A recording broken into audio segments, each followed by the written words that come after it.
Big shoe, you say? Fucking what NBA player are you stealing a shoe from in order to kill the goddamn spiders of Australia?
I my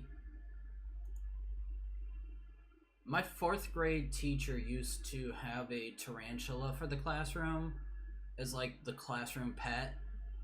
And one day she was like, I was talking to her about it and I was curious about like how does it eat, what does it eat, and she was showing me everything and she went, do you want to be in charge of taking care of the tarantula? And I went, fuck yes, I will absolutely do that. So I was in charge of the tarantula, and then she started bringing in like garter snakes, lizards that she found in her garden and everything. and she'd have me teach the class about these creatures that she just brought in. Well, one day she was like, "Do you want to hold the tarantula?" And I'm in 4th grade. I can't remember what 4th grade age is for like an example. Actually, you know what? Yeah. So I'm like 10 or 11 at that point. Little tiny 10-year-old hand holding a tarantula that's legs are literally wrapping around the back in order to hold itself up on. And I was just sitting there like, this is so cool. One of the kids came in that didn't like the tarantula, and I just suddenly turn around to face them holding this tarantula and just go, "Isn't this cool?" And he drops to the floor and faints.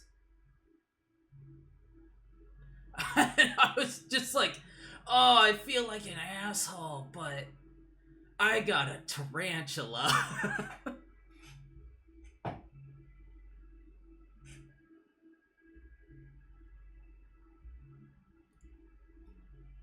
Wolf spiders.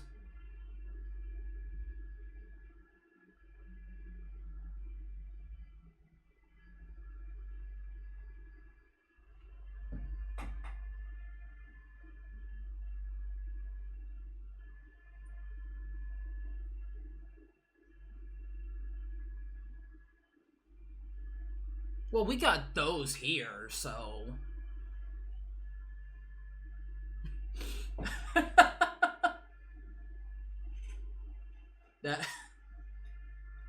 That's the most fucking mom... But Mom, can't we go see the crackheads? Honey, we got crackheads at home. The crackheads at home.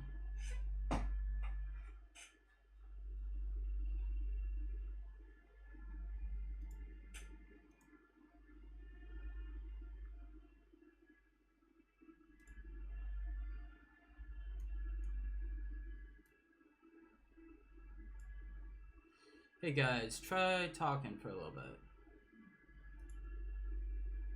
Okay, so there's the issue. It is using default and it's not going to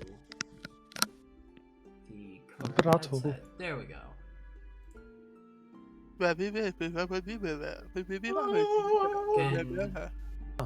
Can you hear them now? Okay. Now it's fixed. Apparently the headset, the audio was not synced to this headset, so it wasn't picking up anything. Huh. Technical issues. I am low-key obsessed with the Ukraine entry to the Eurovision this year. It's so good. I have to listen to it later. It is called Teresa and Maria by Aliona name, and Jerry Hale, Heil. Jeez. Darius. I'll send a link.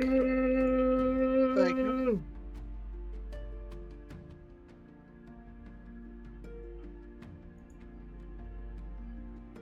Darius just dropping, connecting, dropping, connecting, dropping, connecting. Sorry. I just woke up at like 10:47 and just got here, so that's mostly why my hair is not as it kind of is in other sessions. No problem. I just took a shower like 15 minutes ago.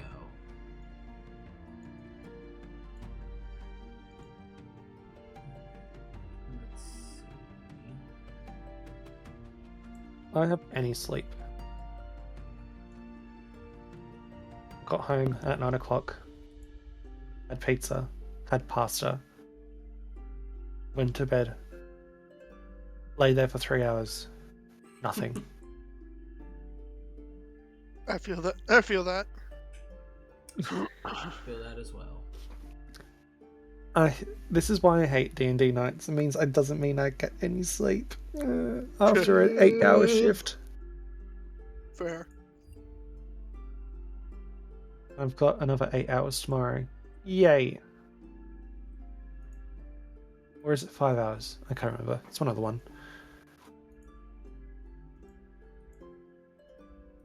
Alright, What are you looking at? I was just thinking how long I worked yesterday. I worked 17 hours yesterday, and then Oh, so I got nothing to have complain about. I have a baby, so I was up and down most of the night. Oh, here comes Brian with well, I've had it harder. I'm a dad. I'm a dad now. I swear to God, Brian's gonna take like three. Brian is gonna take 5-hour energies so he can unlock the 25th hour of the day. The witching hour. First of all, I tried that. I tried that when he was born. Doesn't work. Oh, Doesn't work. You just drink too many 5-hour energies. I bought the 7 Kirkland, the Kirkland pack of 5-hour energies. yeah. The Costco, sorry. Yeah. See, those don't work for me because of ADHD, which is fucked. Yeah, I don't know why, but caffeine puts me to sleep. It's because Same. it's a stimulant, so it stabilizes you. Instead, it brings you to a normal energy level, which whenever you've not slept for so long and not like had a healthy sleep pattern, which most ADHD people have had, it basically means that your body just goes like from you're gonna have the highest amount of energy possible and you're not gonna be able to sleep to suddenly your body needs so much sleep right now you're gonna sleep for the next 12 hours. Yeah. Yeah, that's why. I can do. Sorry, you go. No, go ahead. I can do coffee. Coffee doesn't affect me. Like full-on energy drinks. Nah. 1 second. If I drink an energy drink, I'm like having like a sugar high for like 20 minutes. Then I'm just like. Yeah. I like doing the really sugary like dessert coffees. Like those are fun because I can only really have like 1 or 2 coffees before it starts to affect me. So it's like if I'm gonna have coffee, why have bad tasting coffee? I'll just have the sugary gay ones. I drink Dare iced coffees. I cannot stand the smell of coffee at all, like in any way, because my uncle, when I was in 4th grade, he made black coffee and I was like, what's that? And he said, do you want to try some? And being stupid kid that I was like, sure. And he gave me straight black coffee. And ever since, the smell of coffee of any kind, if it's even got the tiniest bit of coffee smell to it, just turns my stomach. I feel bad because one of my favorite kinds of ice cream is coffee ice cream. It's really good. Oh, no. Gross. But also, we are now going to start. Everybody ready for today's game? Yep. Alright. Whenever Bean comes back, he'll let us know. But as a recap for the last session, we started our list of downtime activities. Drake going into town, finding out from the town hall master that there's going to be a feast in honor of the party at the end of the week, with the entire village itself coming together to celebrate the deeds of the party, requesting that they stay for at least the feast if they can. The 2 clerics, Raylana and Bartholomew, each communing with their respective gods in the new shrine house that they were given a natural sanctuary from which they can make sacrifice and commune. Milo, the industrious of the lot, starting the activities of making as much weaponry as possible to get the to begin to give the party some gold that they can work with.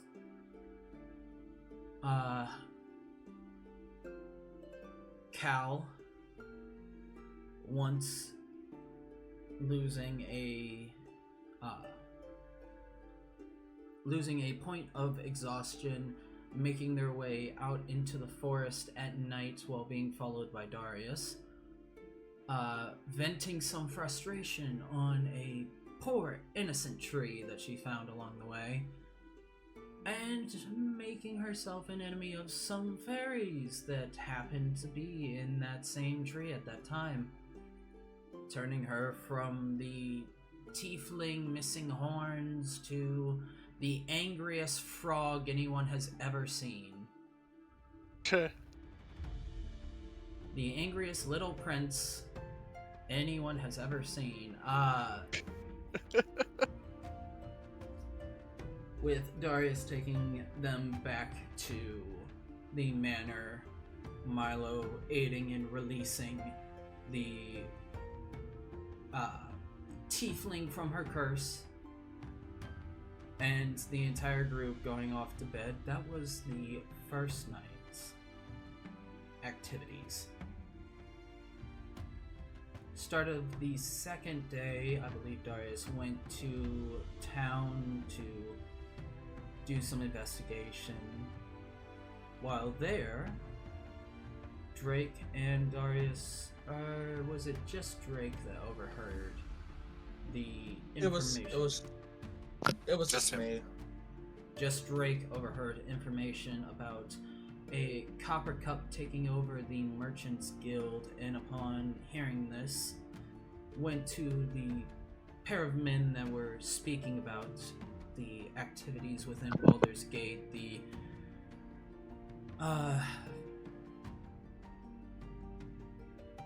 events transpiring there, and the possible breaking down of the Merchants Guild at this new leadership taking over.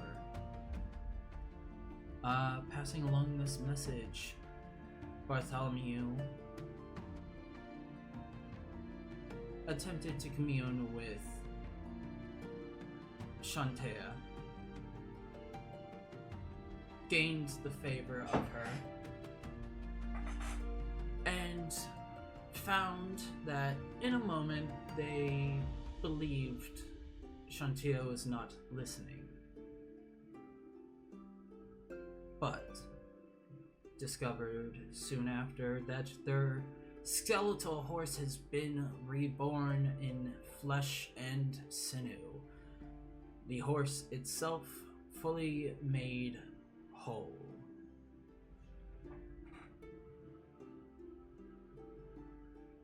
At which point, Bartholomew decided that they were going to ride the newly made Bane into the forest to let them exercise a bit. Whilst there, stumbled upon something that they don't quite have an idea about just yet. Hearing the voices, knowing something involving their father is in this forest. Sending off Bane and Gwendolyn, the flying monkey that is Bartholomew's familiar, Darius is the one to first meet and learn of what is going on, and raced to the aid of Bartholomew. Upon arrival, Bartholomew, in a moment of PTSD flashbacks, mistook Darius for his brother, Lawrence, and attempted to cast a spell against him, which Darius was able to thankfully brush off. The pair returned home, and while all of that was going on, Lorelei, Lucius, Uma, and Ichabod were in the main room having a small musical session, one might call it.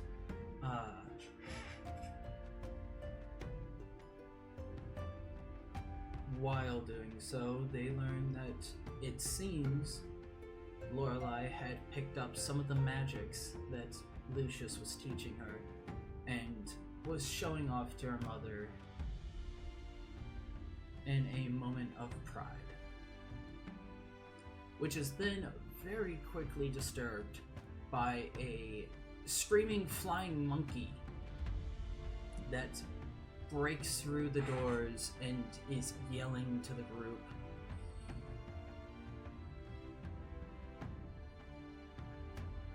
Yeah.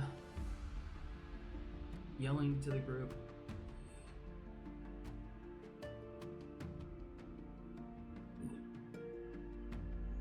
Let me think what the voice would kind of sound like. It would sound sort of... Master Ichabod, Master Bartholomew, Master Bartholomew, he help, he need help.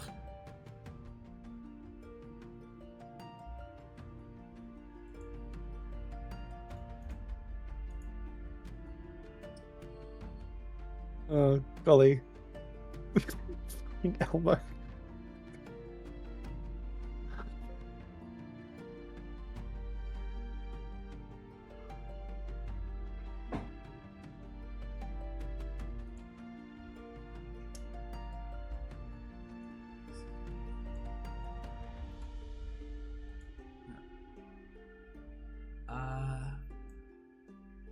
Lucius, Ichabod, and Raylana is over here. Drake, are you inside of the manor at this moment? No, in this moment I spot Milo outside, so I sprint to him. So you're going to... Milo is currently, like, starting to rearrange stuff, getting ready to add something to the forge. So Milo is currently outside. Yeah, Milo's out by the forge. I go on over to him to tell him what I overheard. Alright. So you do not hear the call of Gwendolyn, the flying monkey, who is right here. You two are right there on the horse.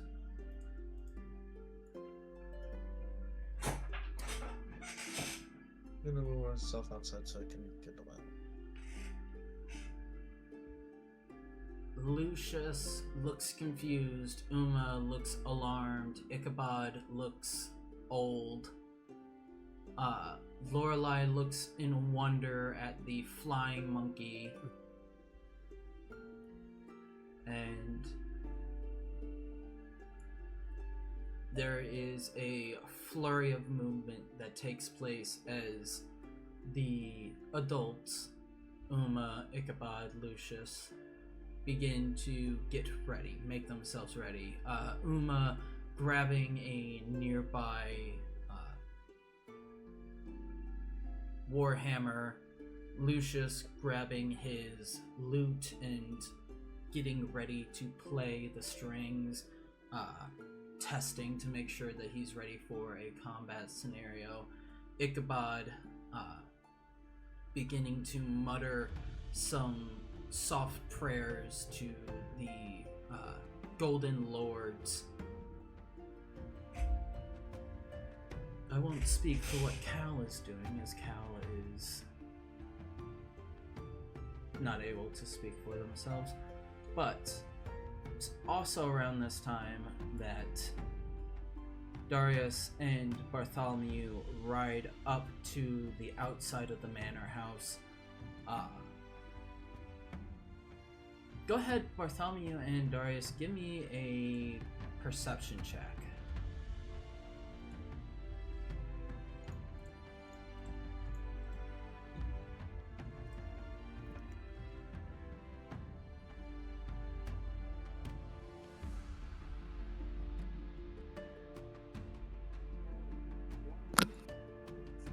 Solid 11 for me.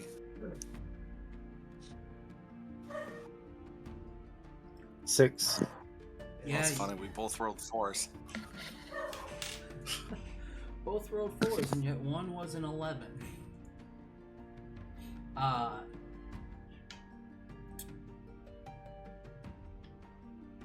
You don't seem to notice anything of particular merit at this point. The door is open to the main gates that lead to the manor house proper. I do have a question. Mm-hmm. So on these perception rolls, would if it's lower than my passive perception, would that kick in, or is this? So How does that work? that's actually a good question, and I want to triple check just so I'm not saying false things.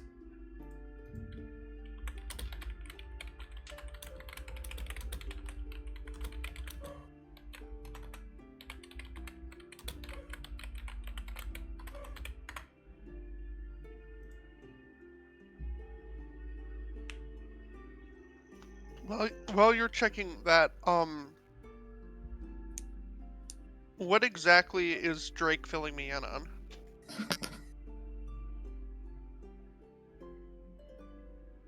I think I'll tell Milo in this conversation. Milo, I just want to tell you, I want you to keep it a secret. Tell the rest of the party of this later. Okay. So I was at the bar, Okay. and I overheard two guys.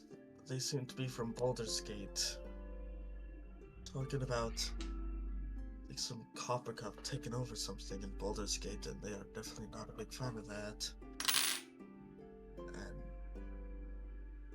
And That sound interesting. Does that name mean? Should that name mean something to us? Copper cup is that's part of Bartholomew's family, and Cal hates the copper cups except for Bartholomew. Oh, okay. Well, that might be a bother.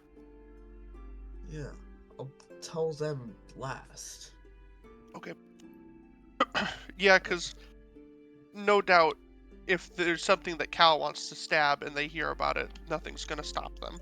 And I want to at least tell her in the days where she loses all of her exhaustion, where she's back up and at her best. Smart. This, All right. This copper cup is quite the bad person, from at least what I hear. All right then. Yeah, I'll keep my mouth shut.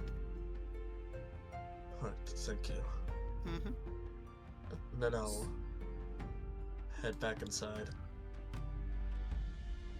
Alright, so just looked it up. Passive perception is a floor in which you will or will not automatically notice basic elements in your surroundings. If you roll below the DC, you will notice those things, you just don't receive any additional information on it. So, say your passive is a 15 and you enter into a room you would notice it hasn't been disturbed in a while, has wood paneled walls, layout of the furniture, and also notice that the floor rug has one corner flipped over for if that piece of information was for DC 15. But if you choose to actively look around the room more carefully and a perception check is called, you roll lower than your passive, you don't notice any more additional things. So, what is your passive perception right now? 17. 17?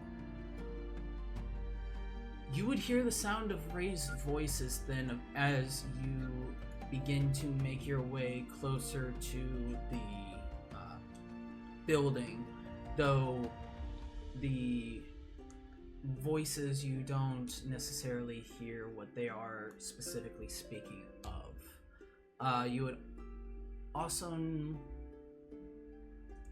Let me just look at the placement of things. You'd also hear the movement of metals and various other items in off to the right-hand side where the forge area is typically.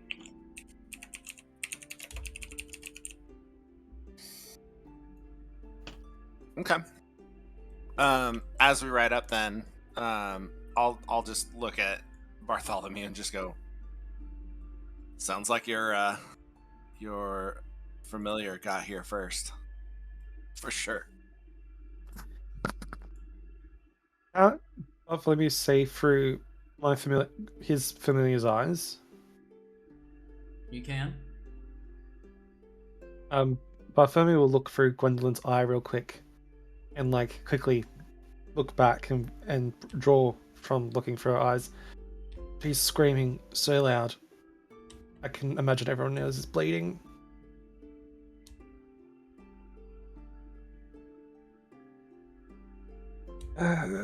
This is great. So much fun. Even my head's ringing.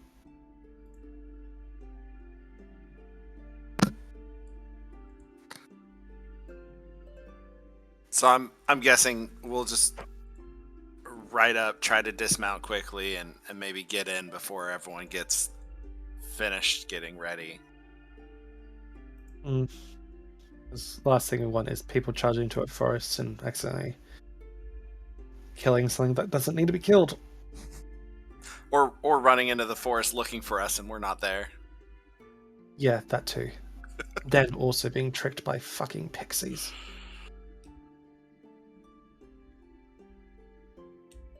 Okay, let's go in.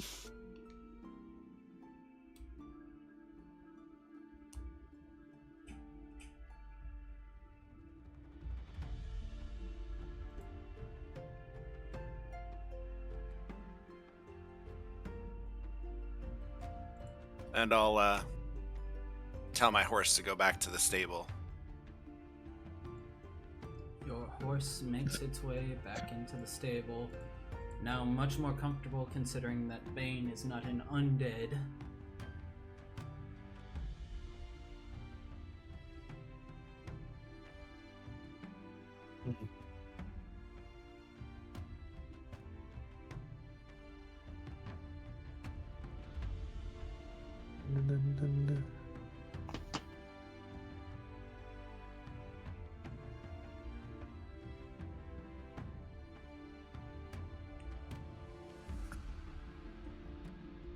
You coming, Barty?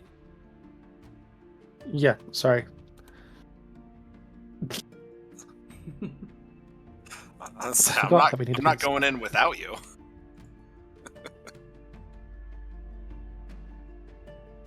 Everyone's like, what the fuck's Bartholomew?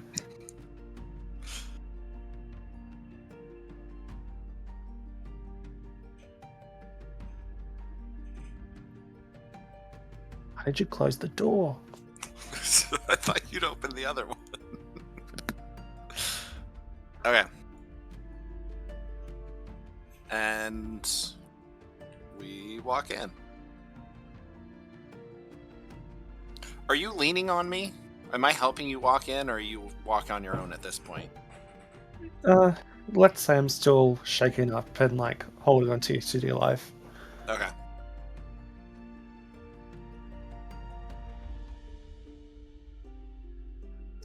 So we walk in. All right. Yep, Upon your entrance, he is streaming down my face. everyone looks over to you two, and there's a moment of quiet before you can see Ichabod say, and I just remembered what his voice was. Much different from what I gave him last time. Ichabod looks over to Bartholomew and Darius.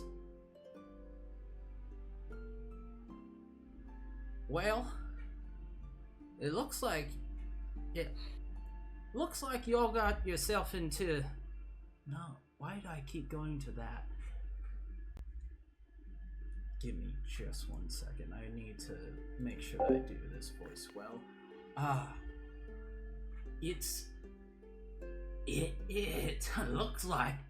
It looks like you've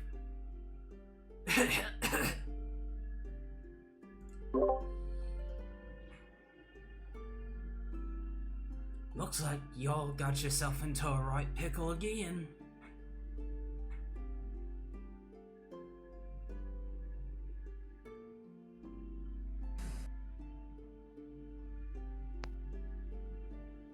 Ethan, if you're talking, I can't hear you. That's one way to say it, old man.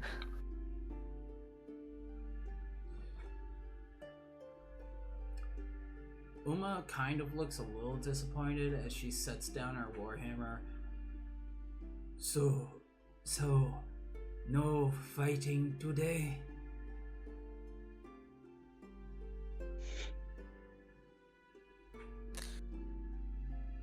Not Doesn't at the moment. No. That's probably for the best. Sets down the warhammer, crosses her arms, and kind of leans back in her chair. Just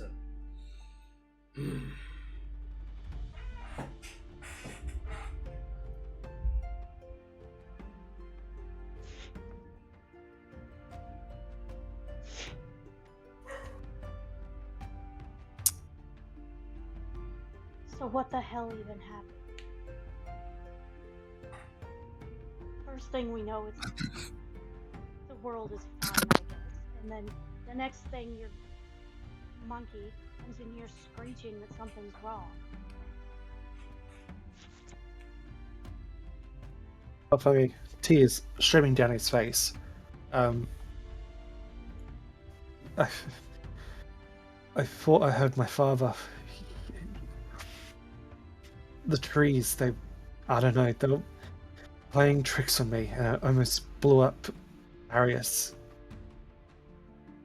in my state of confusion and fear. You almost blew me up? Well, I know you that was cast a before- spell at me, but...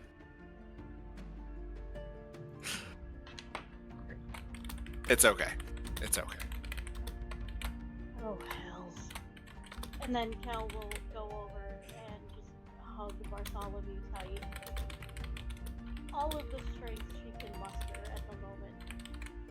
go ahead and roll a strength check.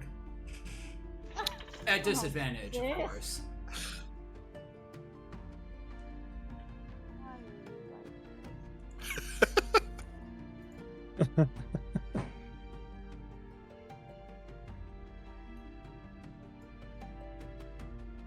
Fucking all of my 20s are wasted.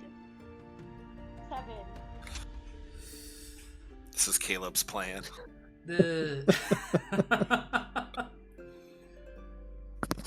As Cal wraps you in a hug,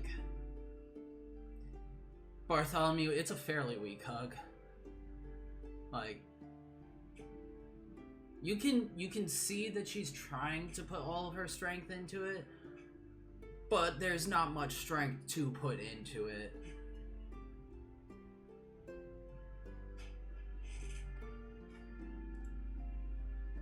There. I'm okay. I think I just need to lay down.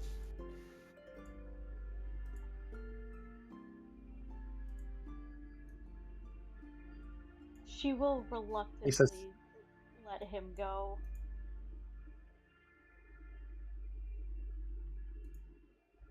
and yeah, as you can see, I'm not wearing any armor. All have my weapons. So you can call me any name under the sun if you want for not going out prepared, riding in the forest, which I thought was completely harmless. She will chuckle quietly and shake her head. Marty, if I yelled at you, She something will like that makes you chuckle. remember it. I'm just I glad suppose you it would. Thank you. Yeah, I'm gonna go to bed.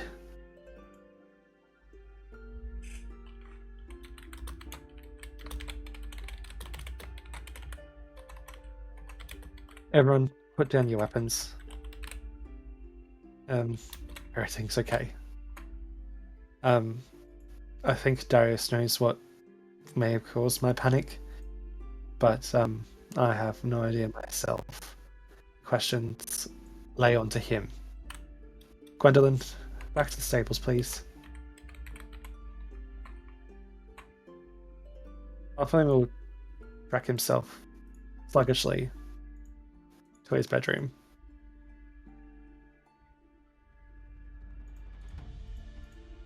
Alright.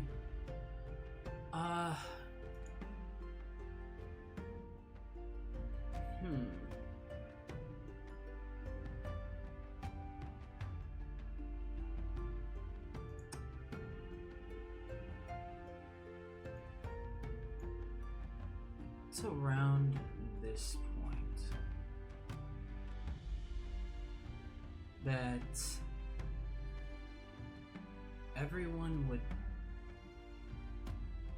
everyone in this area would also notice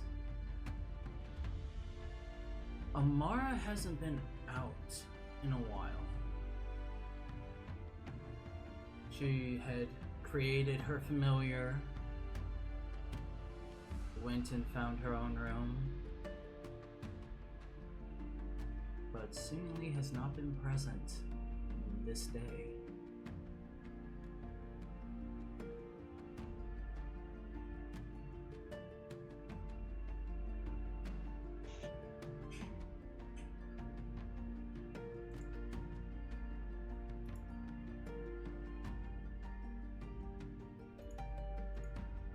Honestly, with all that's going on with her, I don't think Cal would have noticed. I think maybe after Bartholomew leaves, Darius, having followed Cal and now followed Bartholomew, is now like keeping a head count on everyone. Just going, has anyone seen Amara lately?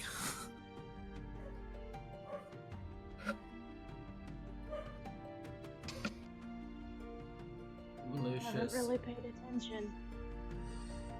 Lucius will look between Ichabod and Uma. Not recently. Last I saw, she went to bed the previous night.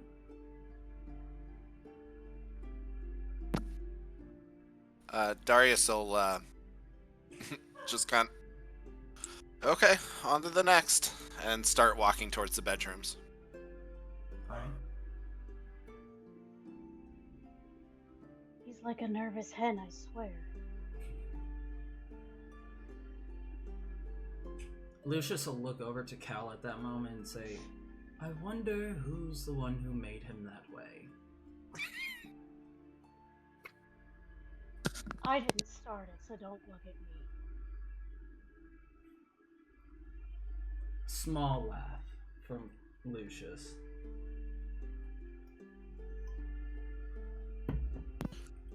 Darius will knock on the closed door. After a few moments, no answer.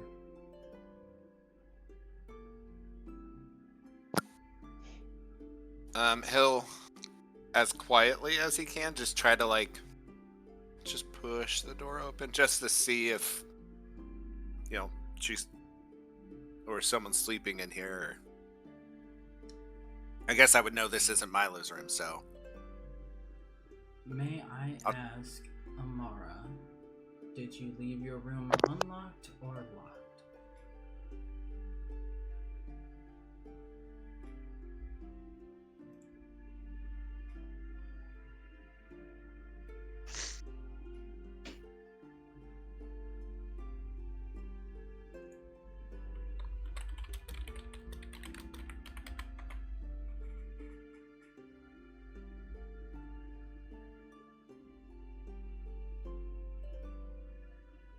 Amara, if you are talking, we can't hear you.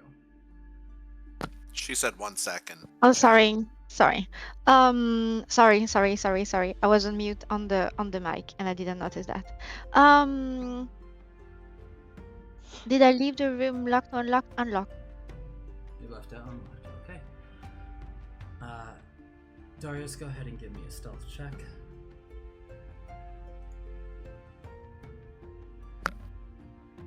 I'm pretty sure I used up all my good stealth checks.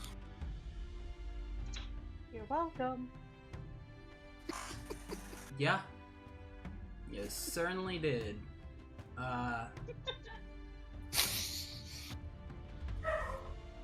Darius, as you grab onto the handle. So it's like you push the button once, you crack it open, you accidentally push it twice, and you kick it open. No, this is more like leaning against the door, trying to make sure that you're as quiet as possible. You didn't realize that recently the hinges of this door have been recently greased so that they open smoother. You were expecting there to be a little bit more resistance, and as you begin to push against the door, you stumble fully into the room, metal armor making loud clanking, almost falling to the ground but catching yourself beforehand. You see a startled cat with wings staring at you from a corner, as well as the sleeping form of Amara.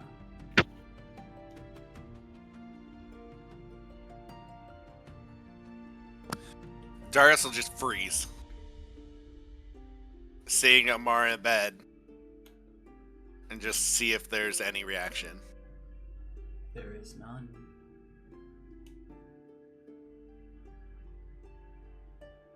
He'll just take a step back to try to not be so invasive in the room, but just Amara,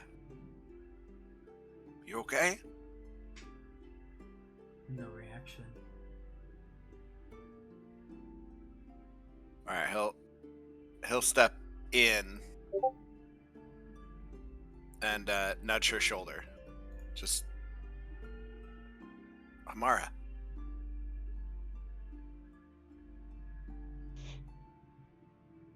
That's still nothing?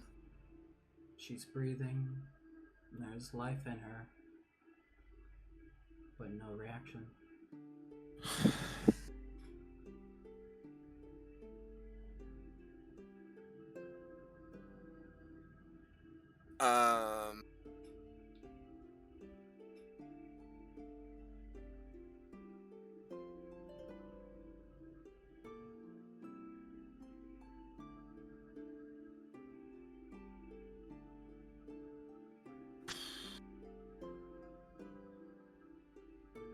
I'll cast Divine Sense again. Okay. Is there any auras, anything around us? The overwhelming sense of powerful Fey magic fills this room.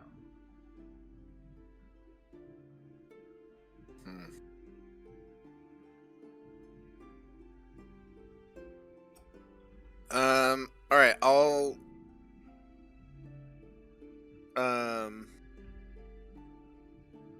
I'll run back to the main room real quick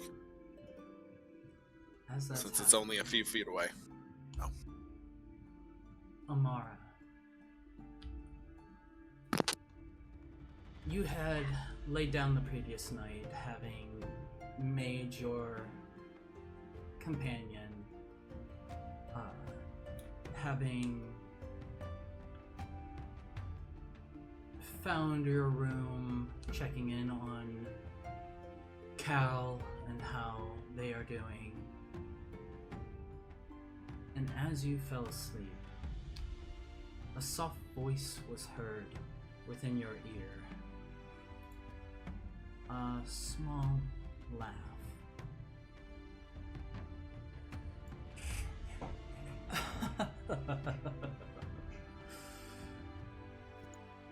You know that you still need to enact our deal, don't you?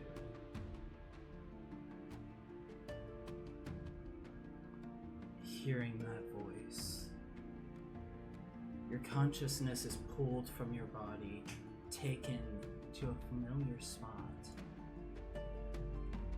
as Amara, you stand in the midst of that Fey summoning circle within the woods. What you and your party had passed through and seemingly activated by accident, summoning forth your patron. Now you are back in this space. And as you look around, you'll notice that the areas have been split. What lies to the north appears to be a section of summertime. Warm sun cascading from the sky, clouds, white, fluffy. The area is warm, radiant, with green grass and amber waves of grain.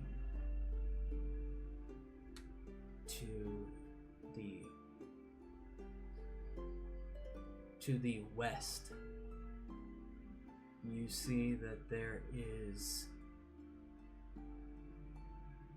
clouds in the sky. Light gray, not overcast, but shadowing more of the area from the sun. Leaves falling from nearby trees, and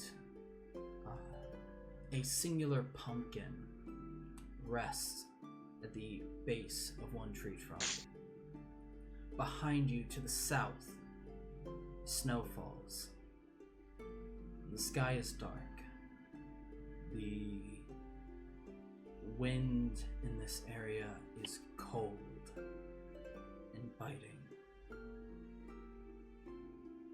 To the east, you see flowers blossoming, rain falling, trees coming back to life, branches beginning to bud green and anew.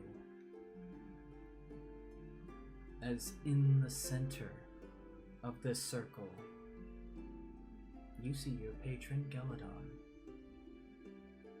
and he smiles to you. The cracks along his face, still pulsing that dark purple energy, as he chuckles once more.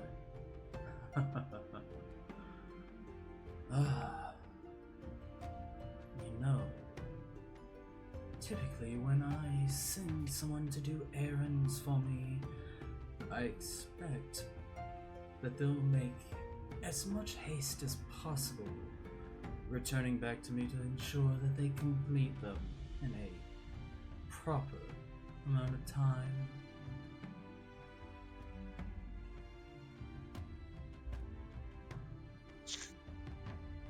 Hmm.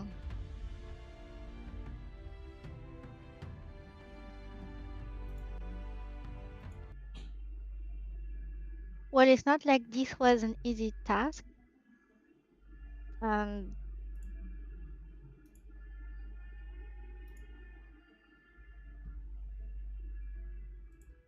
at the end, I still delivered. But she's going to hold on it, on the whatever it was, because I forgot the word once again. Tighter.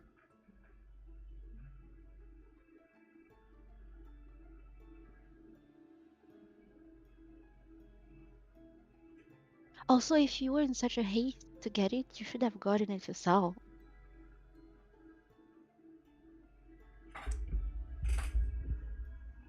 Well, then what would be the point of you?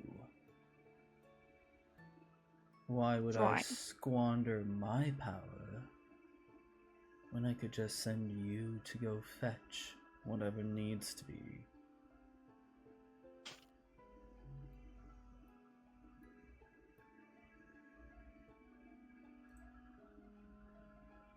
I guess you have patience in you after all.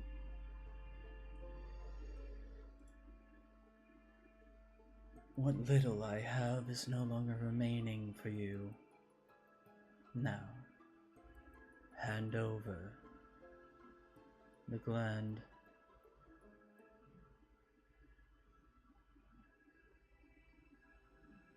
Mm, she's going to take a step back.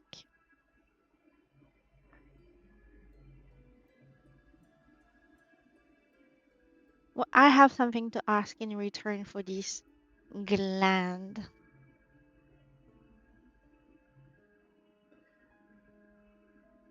You know very well what saying no to me would cost.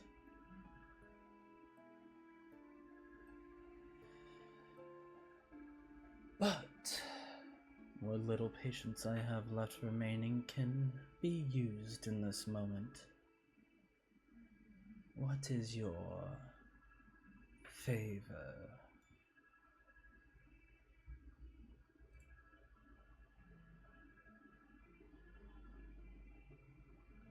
Hmm.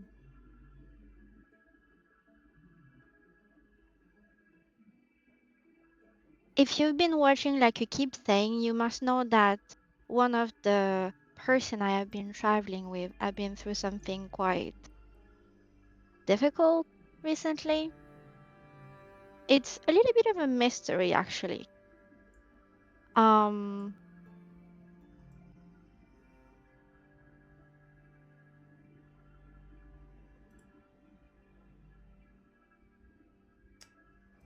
you know anything about their state? I know they are alive and seemingly well.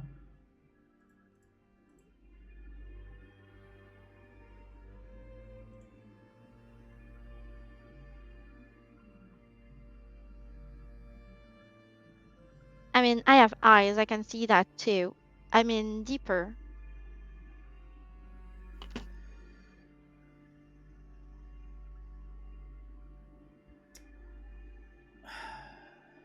Amara, Amara. Well, I could tell you more, but there is the small, tiny, insignificant fact that you are withholding from me what I sent you out for. Return it, and I may be more inclined to answer your dire questions.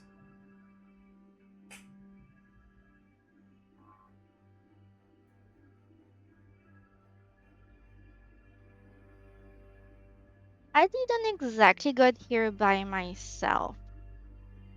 what assures me that once I hand this to you, you're just not going to send me right away back where I come from? Hmm. Faith, Your answer. do you have no faith in me?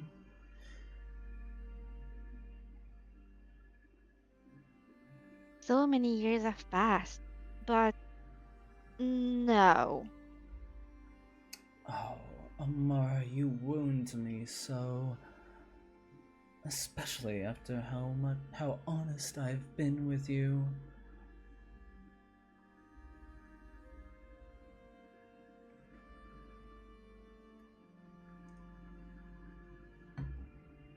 You're kinda too well known for trickery.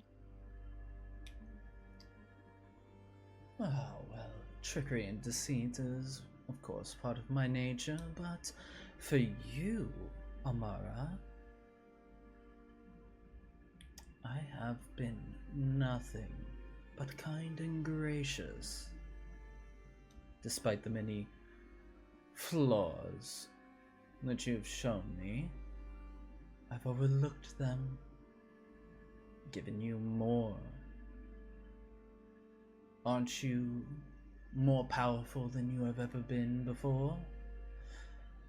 Do you not relish in the use of my gifts?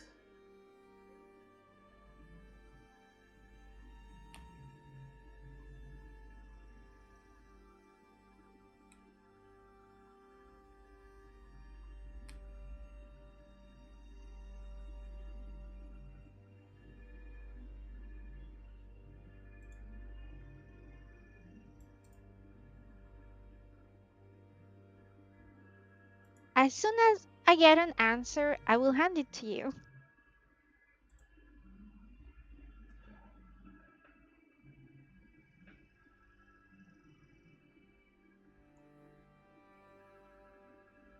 Go ahead and give me a wisdom saving throw.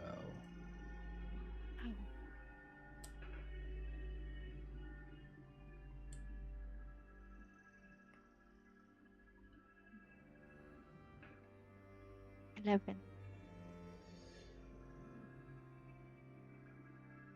You see he raises his hand, the long fingers pointing out to you as he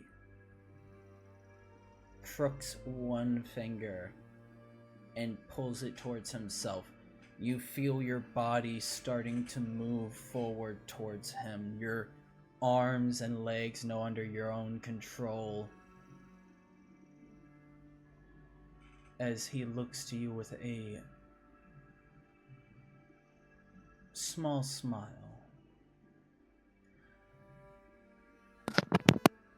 You truly think that I would not first take what I want before your questions?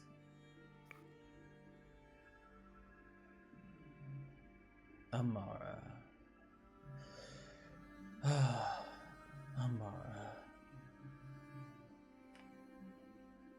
It saddens me to have to do this, but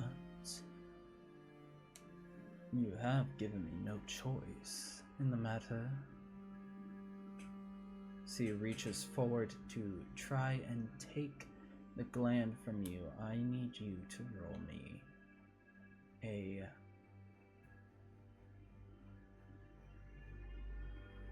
athletics against his athletics.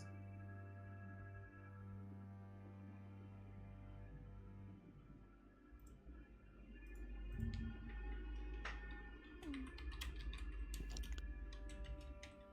11.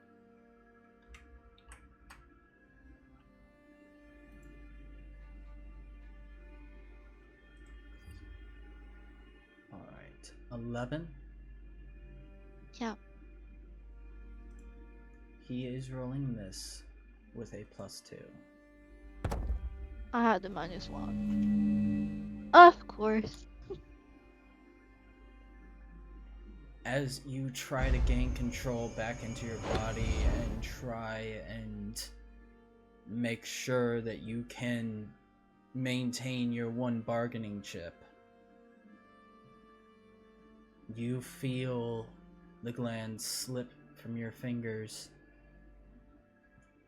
and you see him holding it before himself, looking it over, checking its quality. A pity this is from such a small and unnotable creature, but it shall have to do for now. I shall have to send you out on another errand soon anyway to make up for the quality that I must deal with. And he stows it away, and as he does, you feel your body become your own once more. You feel your limbs coming to you once more. And he looks to you and says,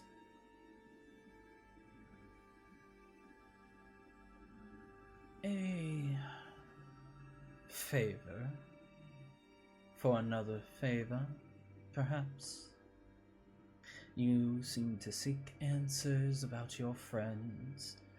I seek new things to sustain me, at least for the time being. So, shall we call it a deal?"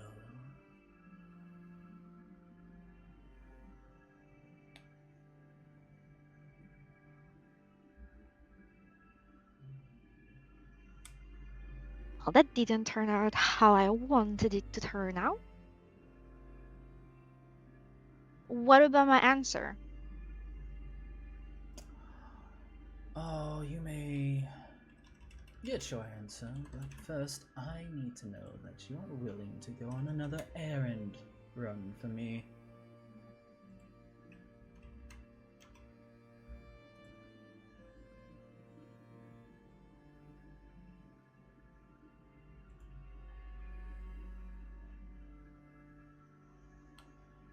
What kind of errand is it?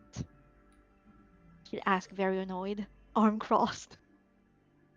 Oh, it's nothing too challenging, just another simple collection task. Oh, that dragon fight was not too difficult, was it? Considering your new abilities and what I have given you. His small smile creeping larger.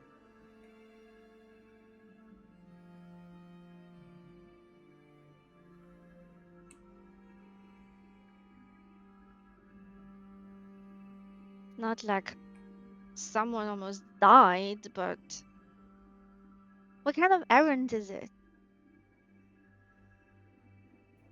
I've already said it is an errand to collect.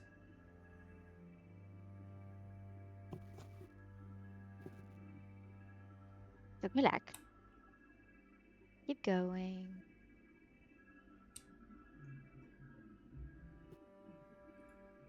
I need you to go to a certain city, find a certain person, find their hidden ritual to a certain deity, and bring me their offering. That is extremely vague. That is the point. You need to have faith in me. So, you can accept the deal and I can grant you the information that you seek. Or you could say no and lose out on all the things that I know. I have been around for a very long time. Amara, I know a great many things.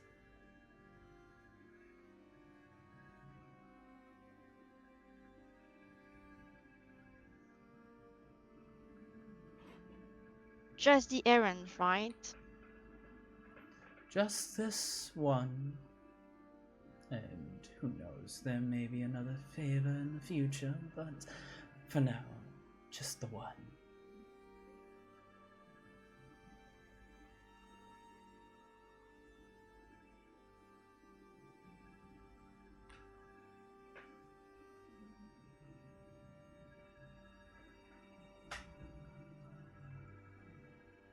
Hmm.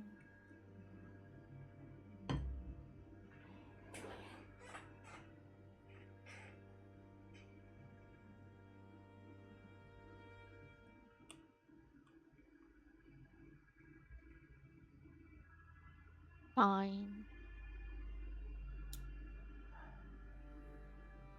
Oh, it is always so lovely to hear those words. So we have a deal. And he reaches out his hand towards you. No.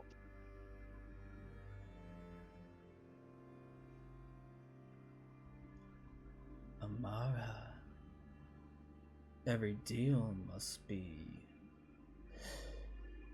signed. As this is a verbal contract, of course we must shake on it. Come now.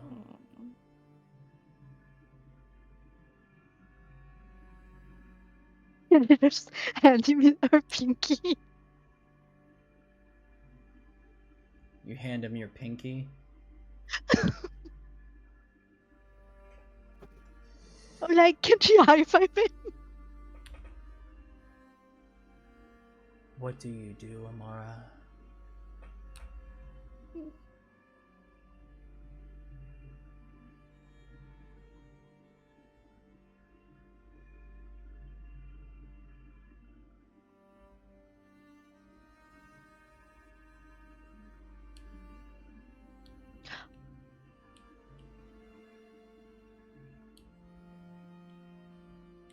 Wait.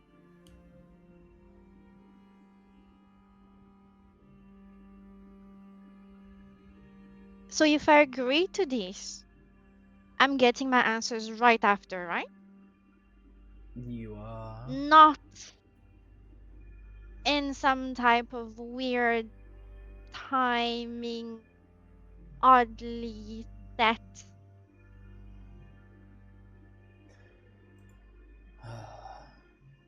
To see you always have such little faith in me. Yes, Amara.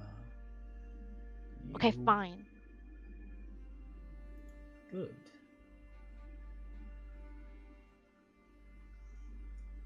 Do you reach out and shake his hand? Mm. Yeah. As soon as your hand touches his, he grabs on with a firm grip, pulling you Yes, yeah. to look him Thank you. directly in the eyes. As he smiles, the pulsing purple now dimming faintly as you look down at your hand and see that Oh the no, you purple froze. Oh, that's perfect. Okay, you're back. You're back. Damn. Look down to your hand. You look down to your hand and see that the purple energy that was glowing brightly along the face is now wrapping around like rope between your connected hands, binding each other. As he says, and with this, we come to our deal. You seek information on your friend. I believe the one who is now missing her horns. Am I correct in my assumption? You are. Ah, I see. Then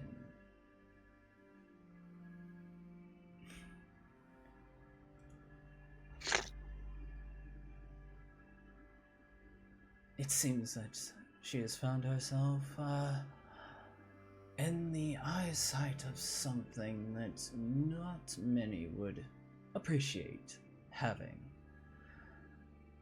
At least, what little eyesight it has. Your friend has taken upon it the interest of Ouroboros, the first of the great catastrophes that were sent to the Astral Sea before they could rain destruction upon this world, or any of the other worlds that exist.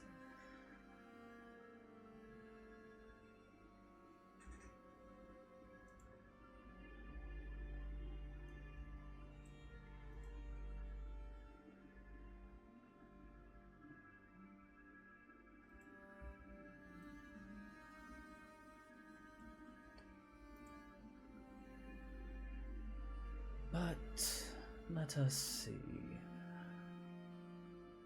And at that moment, he kind of rolls his eyes lightly, his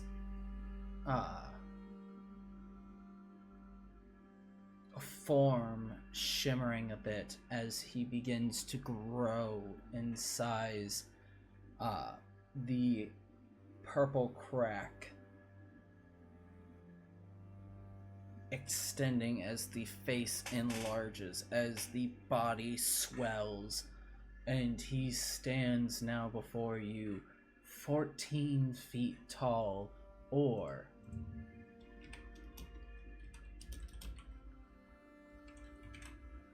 4.27 meters tall. Okay. And he looks down to you. It appears that when they were taken, they took something as well. A small fraction of the power of Ouroboros rest in the mind of Kalkeen Val Mystique.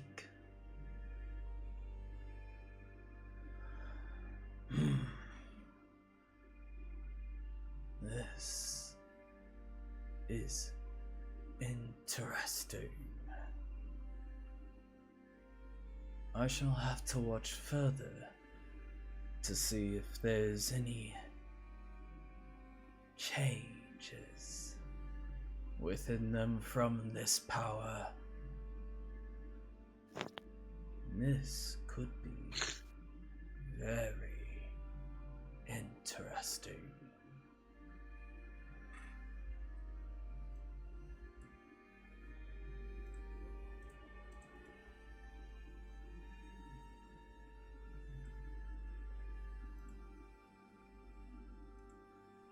Okay.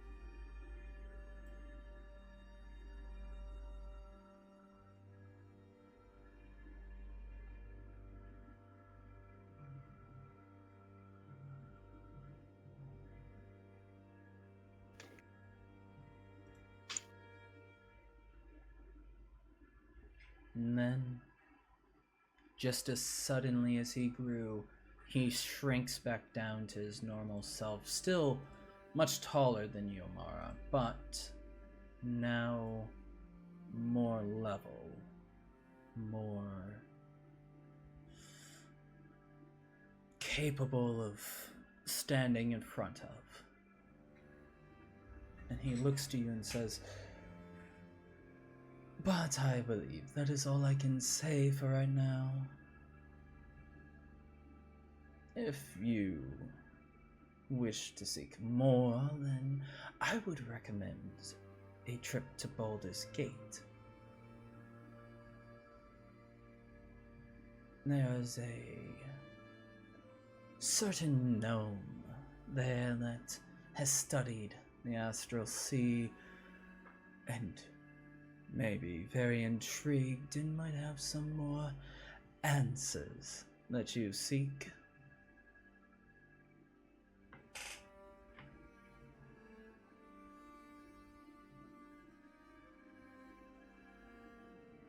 How do we help her in the meantime?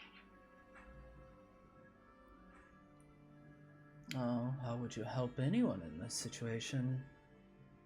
Kindness, care, love, respect, all the usual mortal dwellings, mortal ways of healing a heart. Healing a mind, on the other hand, is something of a science.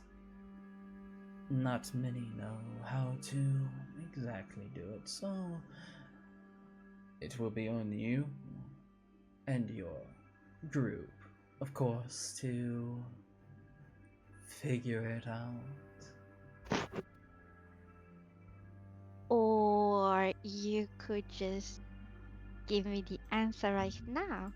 I mean, after all, you've been living for so many centuries and eons and destinies and God knows what else. You have so much knowledge. Like, just share another little piece of it. You said it yourself, the human mind is complicated. We are simple people, but a being such as you, oh,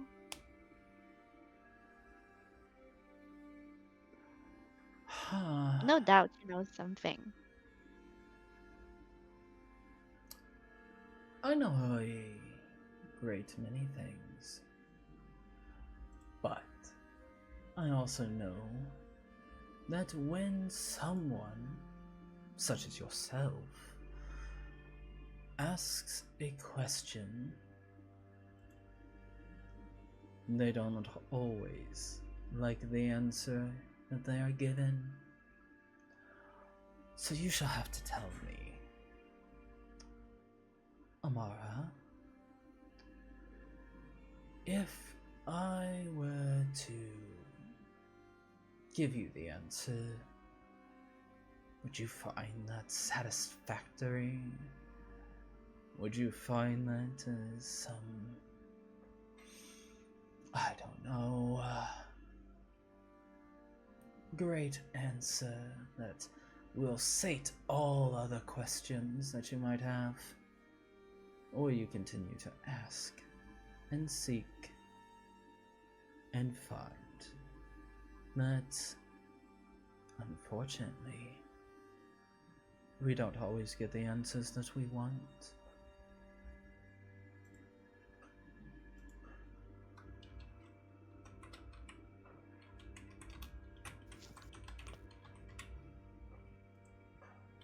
I mean, it's going to depend on your answer, I guess.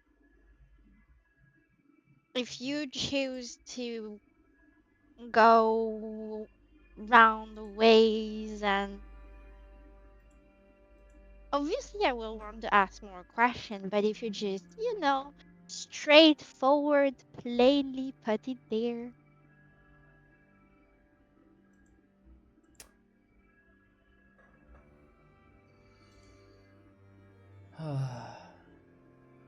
You are so...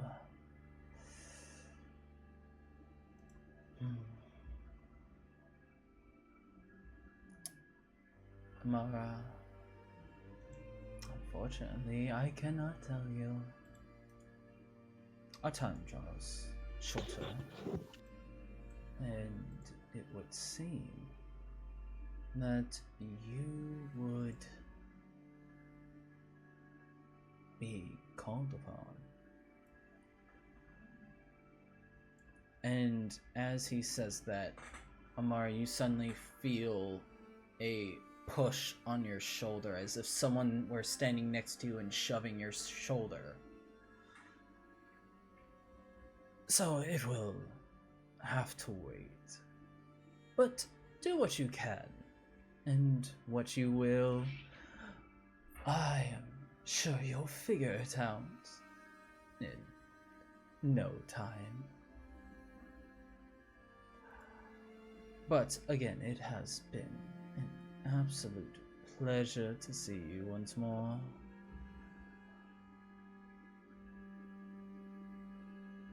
And you've been as vague as always.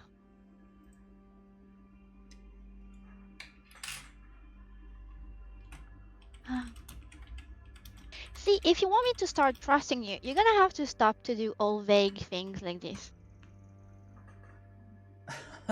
But okay, fine. Yes, I'm sure that you would be so happy were I to not be so vague. But it's not exactly in my nature. And he snaps his fingers, and you bolt upright in your bed, your body lifting you and pulling you from this sleep, the sudden rush within yourself. It's as if someone had just given you an adrenaline shot. And you would also hear the sound of clinking metal going down the hallway as Darius rushes back to the center of this manor with the rest of the group.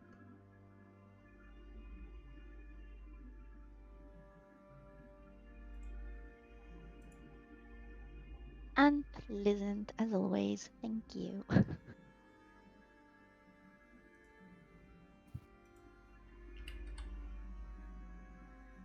Oh my god.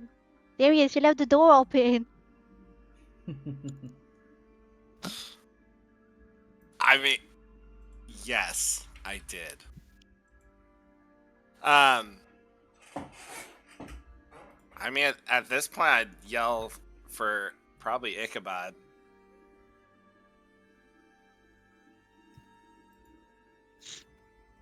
I'd probably be like, Ichabod, I need your help now. Then run back to Amara's room.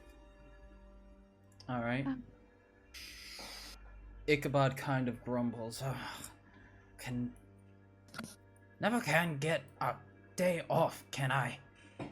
Always something has to happen. Like grumbling as he pushes himself out of the seat and then starts hobbling over to follow Darius. I think, so you're upright.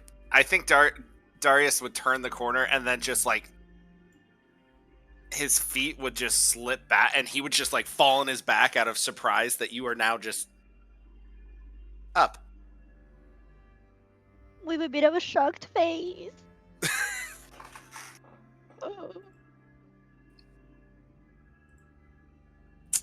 Okay, you good?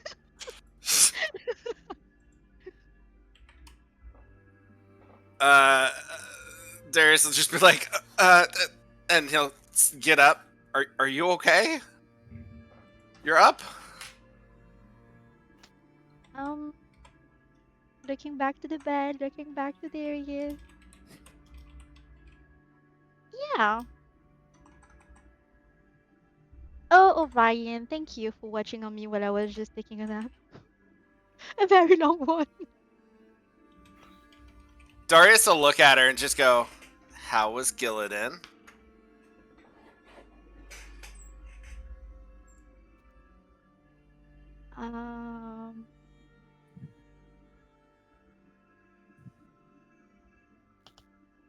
I don't think I got much answer as I would have like. As always. He wasn't very helpful. Well, he never is. He'll turn. Darius is just saying that to let you know he knew what was up, and just look at Okay. Ichabod and just go, "Well, sorry, I guess false alarm again." Again.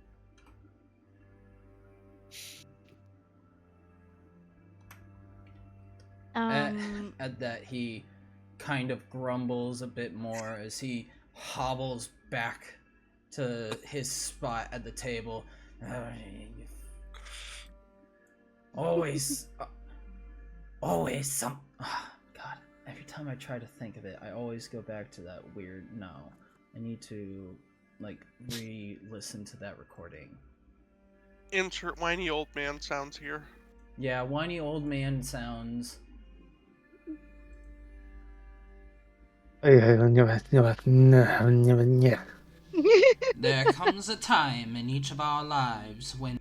Oh, that's the voice. I just listened to it. There comes a time in each of our lives. Why do all of you like to get me up just to go send me back to where I came from? Waste my time and. Sorry. You should be. Darius will turn back to Amara. You sure you're okay?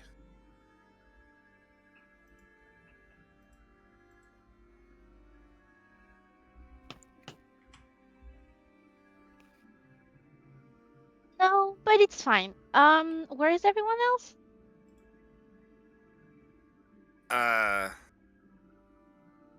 Most people are in the main dining hall. Okay. I don't know where Milo is. I didn't see him in there. But Bartholomew went to bed. I heard crashing, Jesus. and now I'm here. Jesus. Bartholomew. I guess Bartholomew's right behind me. Yeah. Hello. Hello. Darius will probably just like throw his hands up. I'm going to bed. I'm gonna go lay down. I want you guys to Oh my God, know, it's like, fine. this is middle of the day.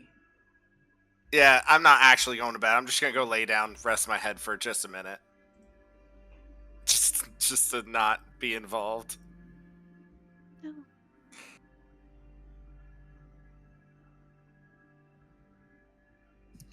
Oh, Bartholomew, where is Gwendolyn? Sorry? Where is Gwendolyn? Oh, Gwendolyn's in the stables. Well, I hope her to go. Fine.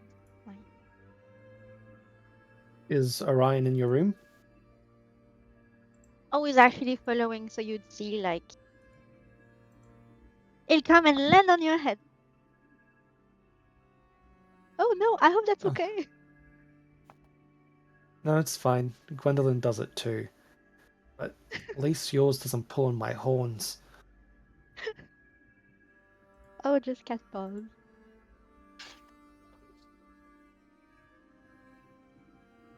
Ow. Mm.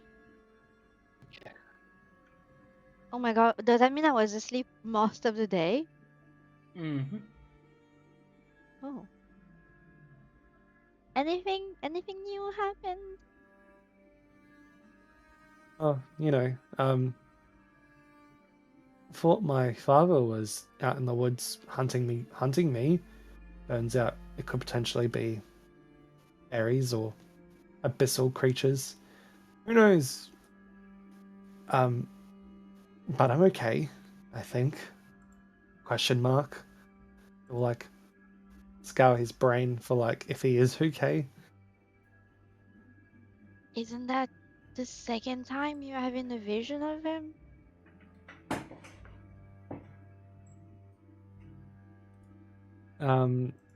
I think the first time he was really there, but who knows?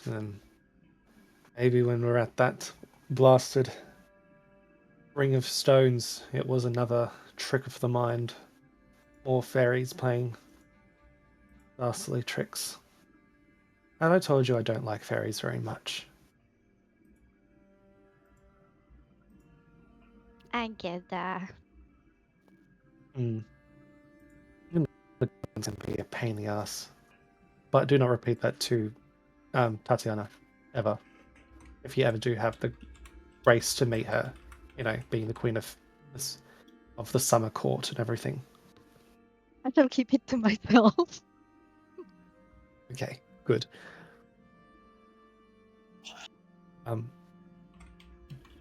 You want food? I think there's food. Oh yes, I'm starving. Okay, let's go.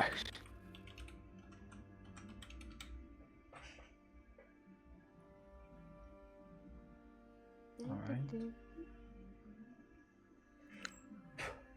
You lot go to be able, and you lot go and sit down for a meal.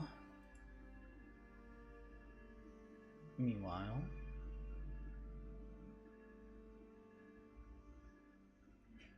what are the rest of you doing? I am going to head on over to the room that Darius just went into and tell him about it.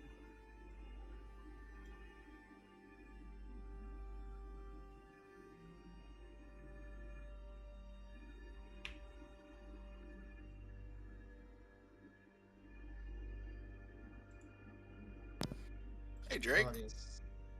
Hi, Darius. Can I talk to you about something that I actually overheard at the inn? Yeah, of course. You promised to not tell anybody else this. Already told Milo. He promises to keep this a secret. And I wish to tell Cal when she's at her best, and especially because it's from Bartholomew. Yeah, sure. So I was at the inn getting a drink. Just calm myself down a little bit. And I heard two fellows from, seems like Baldur's Gate, complaining about somebody taking over, like, the Merchant's Guild, or whatever it was called. Okay.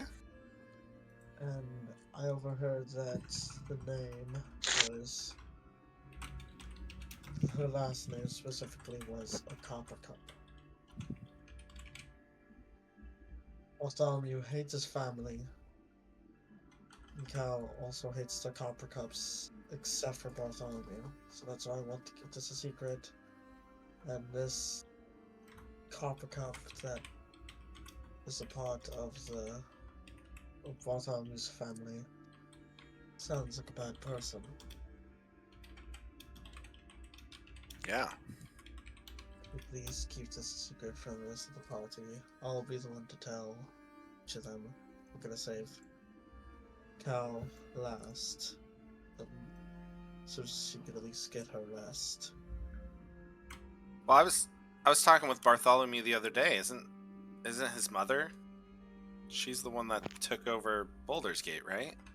Yeah, I remember hearing some name like Olivia or something like that. Orlando? Orlando. I think that's what it was called. But yeah, please keep this. Okay. Yeah, no problem. Thank you. Do you mind if I talk to Milo, since you said you talked to him already? Yeah, just remember to keep it from the rest of the party until I tell them about Yeah, it. absolutely. Then I leave the room.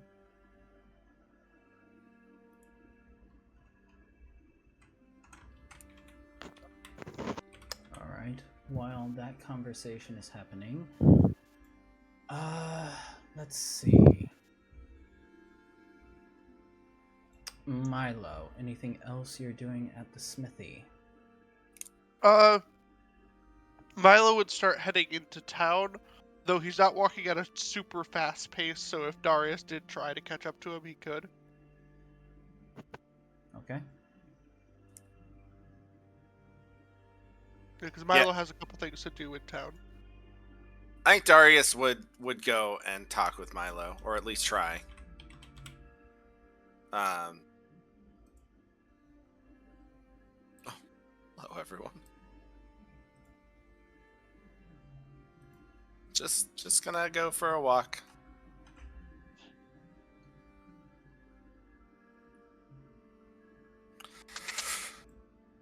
That sleep didn't last long. Well, I wasn't gonna go to sleep. I was just refocusing my brain. Which I was doing the Drake- same until you fell on your ass.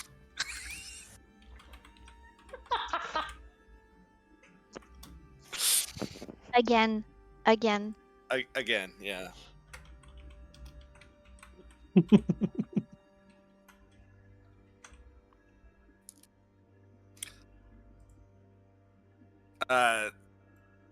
So when I exit the house, I'll run up just next to Milo. Just, hey, Milo. Hello, Darius. What can I help you with? Oh man. Thank you, by the way, for the froggy help. No problem.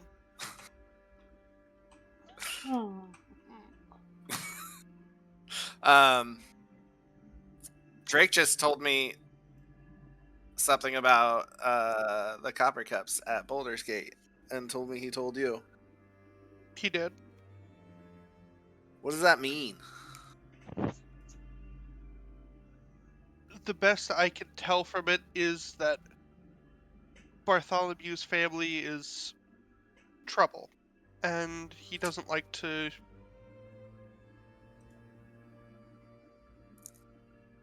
From what I can tell, the main problem is our not so froggy friend.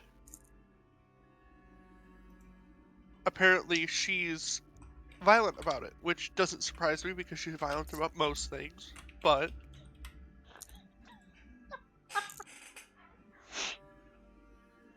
I was told that, not to mention it because she may react in an unfriendly manner, and doing so with her. I'm sorry, real quick, out of character. Is it her or they for the character? Cal is she, her. Okay, Cal is she, her? Good. Sorry, I got that confused. I wanted to make sure I wasn't misgendering. No, you're all good. But yeah, it seems like she may react poorly, so I don't want to. I think that Drake's in the right for thinking that we shouldn't mention it around her just yet. Okay. Yeah, I'm on board with that. I know Bartholomew told me his mother was at Boulder's Gate, I believe, and then. But I thought it was more. I guess I don't know her beef with her. I know that she has beef with Lawrence, who's Bartholomew's brother. Well, you know more than I do. Well, I just came back from the forest where Bartholomew accidentally attacked me thinking I was him, so. Are you okay? Oh, totally fine. Totally fine. Well, that's good at least. Just a long day already. It seems like.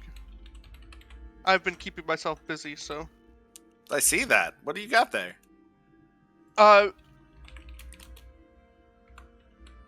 Right now, he kind of gestures back to the forge.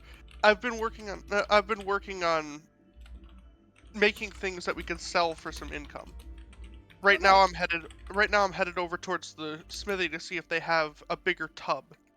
I need it because I'm thinking that it might be a good idea to make Raylana some armor that's a bit heavier, something that'll keep her unstabbed.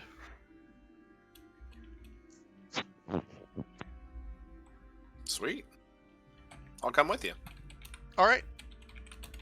Then we'll head over to the blacksmith. All right. Heading over to the blacksmith. It's blacksmith may be a little bit of a stretch of the word, as this is a slightly rundown forge. Appears to be in mostly disuse. The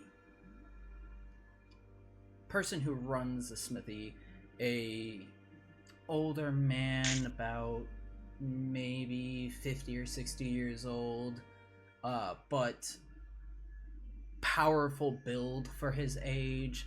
Clearly you can see that years of working on this smithy have left him in pretty good shape. As you both approach, you can see him currently working on a set of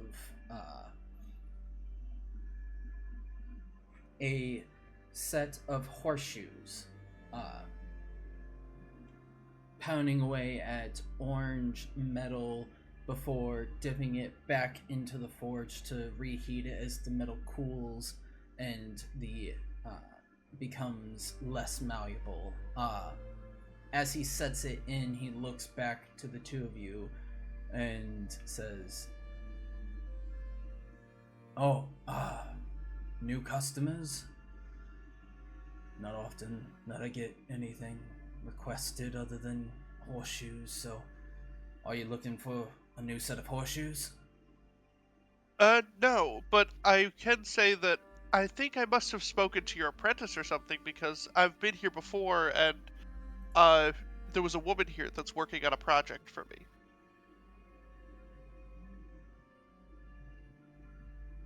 Out of character, are you talking about the Thunderboar skin? Yes. That, And you said that I went to the blacksmith for that. you went to the weapon shop, which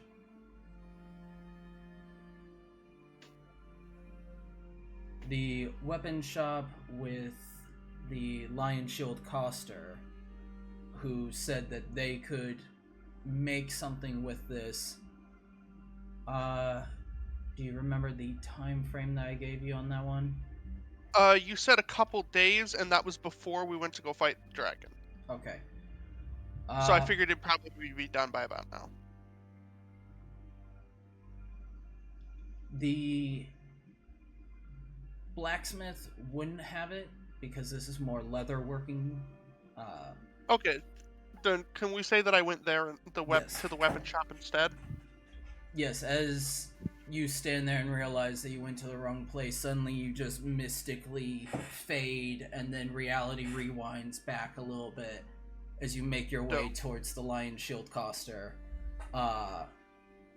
The pair of you entering in, and as you do, you see that the owner of the Lion Shield Coster, who is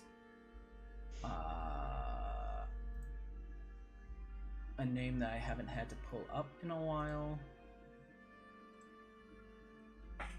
who is Lenine, looks to the both of you but notices Milo first and has a big smile on her face as she greets you in. I have to tell you that it has been quite some time since I've last had to work with something of this quality. I thank you very much for giving me the ability to work on this, cause this project was something I don't think I could ever recreate. As she says that, she pulls out a full set of studded leather armor. The armor itself still has some of the fur of the boar, typically across the chest and along the shoulders. Could be used for keeping someone warm if they're to trek into colder areas, or keeping them dry, who knows. But as she sets it on the table, she looks to you and her eyes wide with a look of glee in her face as she says, "Now, watch this. This is incredible what it can do." And she takes a secondary piece of fur, a strip of leather, a strip of hide that has not been quite yet processed into leather. Looking at it, either of you can roll me a nature check if you wish to determine where the hide comes from. Sure. Why not? I rolled an unnatural 20. 19 for me. Alright. Both rolling 19, okay. With unnatural 20 and a 19. Looking at the fur and the coarseness of it, the thickness, and just the general hairs that you can see, this appears to come from a warg of some kind. Large, almost mutated wolf-like creatures that orcs are typically seen either using as mounts or as hunting companions, and fairly often not something that you would see just a ordinary merchant holding the pelt of. Wargs are not very easily killed, since essentially they come in large packs that are then also followed by heavily armed orcs. But it seems that she has with this one. And as she takes this fur, she rubs it along the fur on the right shoulder, and as she does, you both would see the crackling of lightning coursing through the hairs.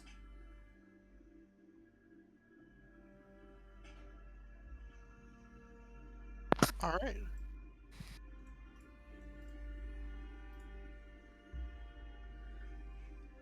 Now, Like, you're like not approvingly at that. while it can do this, and I've not quite tested out all the possibilities that it could do, you may be interested to know that if you run pelt of some kind, or at least something that has wool, something that could create that shocking feeling that you get whenever you walk across carpet and then touch a metal object, once you do that, with this, you will find that it seemingly deflects most attacks. As she says that, she rubs against the fur a little bit more vigorously, and you can see the rising static that is being built up, the crackling of lightning and electricity coursing through the hairs. And then after about 6 seconds of this, she then takes out a dagger and slams the blade down into the leather. And what you had expected, what both of you might have expected to see in this moment, that the blade goes through the leather, that it breaks through and pierces into this armor. The tip of the blade is stopped, though you both can see the force that she's putting down into it, almost as if there is a small force field around the spot where the blade had attempted to make its way through.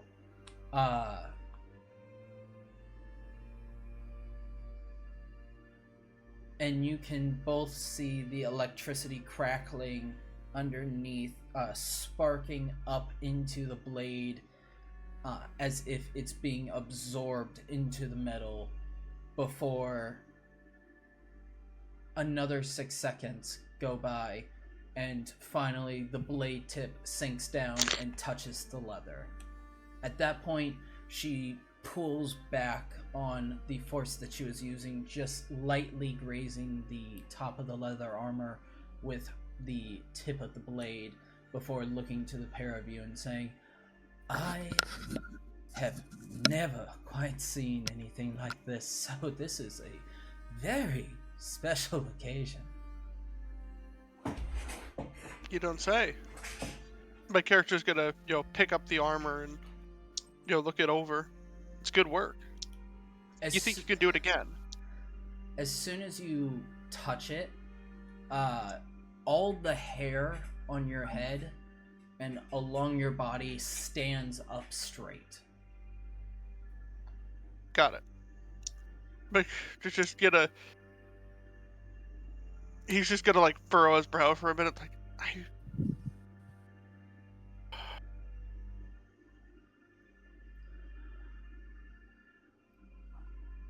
She considers what you're saying, she thinks about it, and the wry smile on her face kind of slowly settles as she says,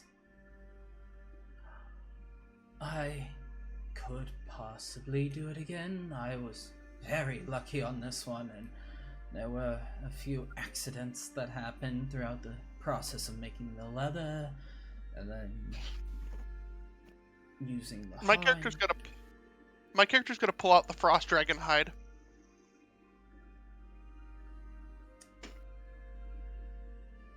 Her eyes go wide upon seeing the hide of a frost dragon, upon coming face to face with evidence that the dragon has actually been slain. And for a moment, she's apprehensive before the smile comes back. There are a great many things that I believe that I could do with this. I'd love to see what you do with it. I will have to charge you a modest sum for the time that's going to be needed on this one. How much are you charging? I have to say, and she begins to look over the quality of the materials given, the hide itself, examining it for a little bit before looking to you and saying,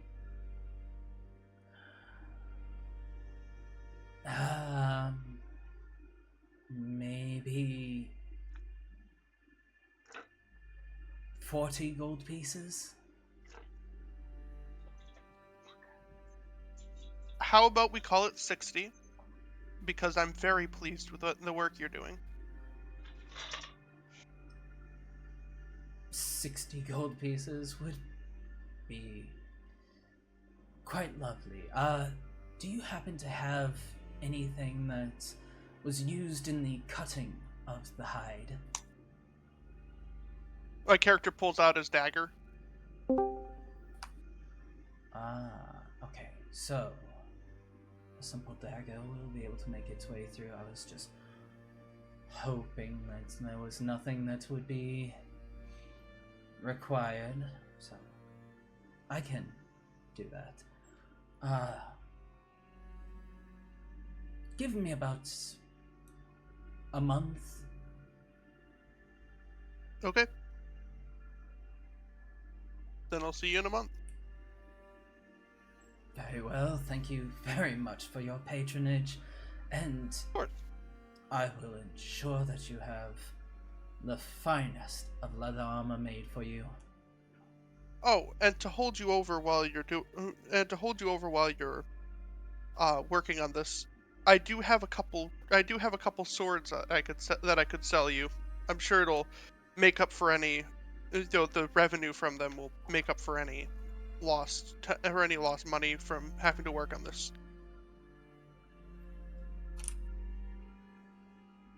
I am actually in the market for swords, but it depends on the sword.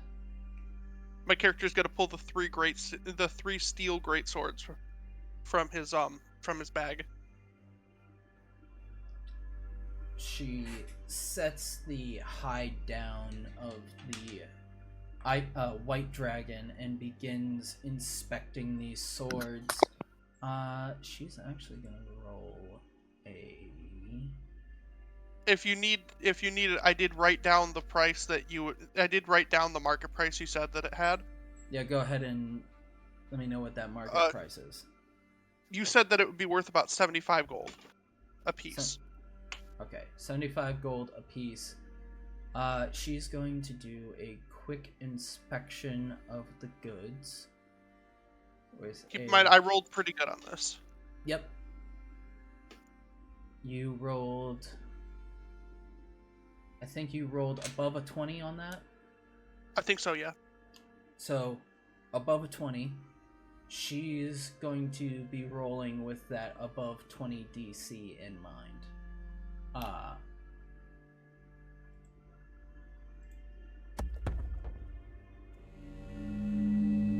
She got a 11.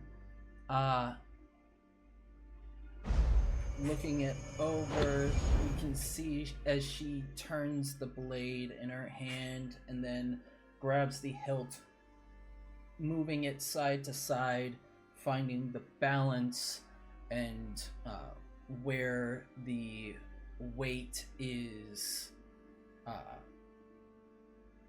more at. She seems relatively impressed before taking a moment and saying, just one more thing that I must do before I would sell goods to anyone. And she takes out what looks to be a training dummy of some kind and readies herself with one of the great swords. And you can see that as she does, for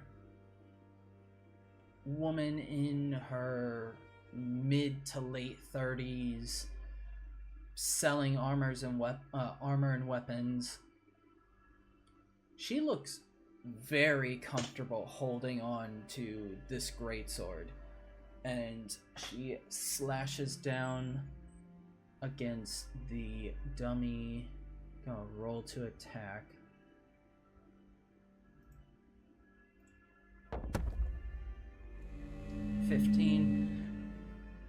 Slashes into this dummy, and the great sword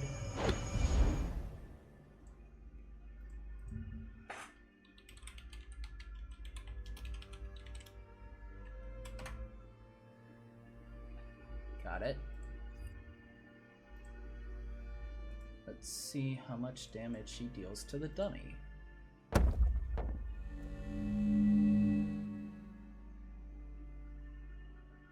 9 points of damage. She cuts into the dummy deeply. The blade aligned perfectly. The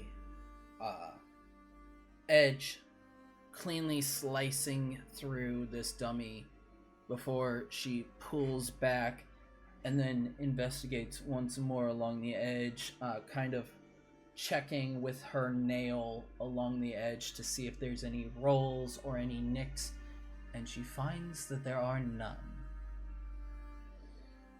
Oh, this is some quality blade craft that you got here. You said you made this? Yes, ma'am.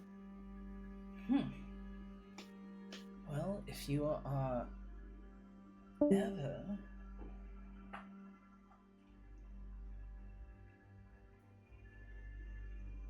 ever in Yatar, you may want to go and see the lion shields yourself, they may be able to give you some contracts to make some blades, because these are of fine quality. You're looking to sell all three? Yes. So I can And I- do... Hmm?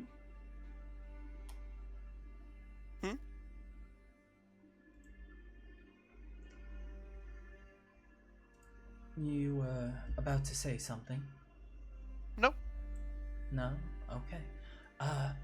I can give you about 75 gold pieces for each. That sounds like a fair deal to me. Alright. Though, you'll have to excuse me, I've now nearly drained my entire supply of gold, so you'll have to wait for a little bit of time for the next adventures that come through, and... That's fair. Alright. I did have a question, and you would probably know the answer to this. I find myself in market of a bigger quenching bucket. I need one to start my work on armor. Do you happen to know where I could buy one?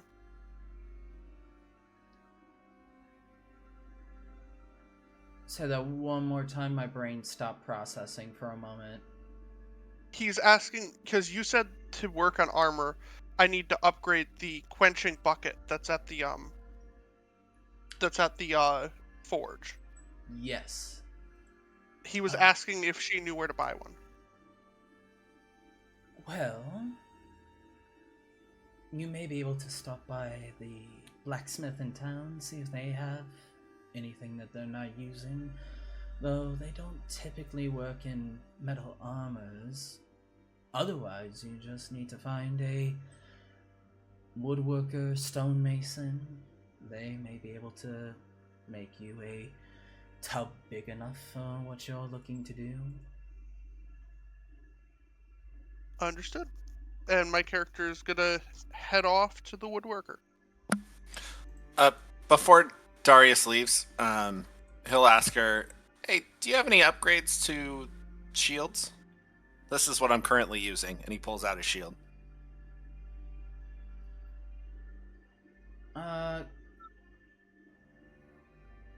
I don't really have anything that could be an upgrade. Though maybe I could. She looks to a wall of shields. You see that there are some small bucklers meant more for use with a rapier as a kind of offhand defense. There's a wall that has the classical rounded circular shields that cover most of the chest and can be moved fairly easy, and then she has some of the tower shields often depicted use with the knights errant that run across the land, but the upgrade for the shield that you currently have, it's hard to find exactly. I don't mean like a magical. I mean just like something that would be an improvement, either like selling this, buying a new one, or out of game mechanically, all shields are in the same area until they get magic. Got it. So, what I can do, though, however, is...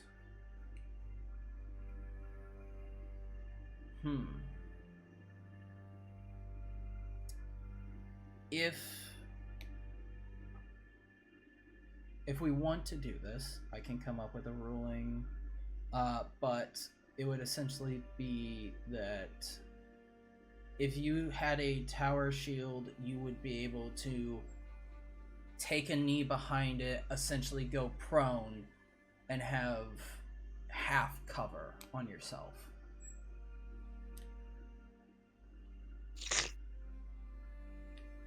Okay. It's become more of a wall.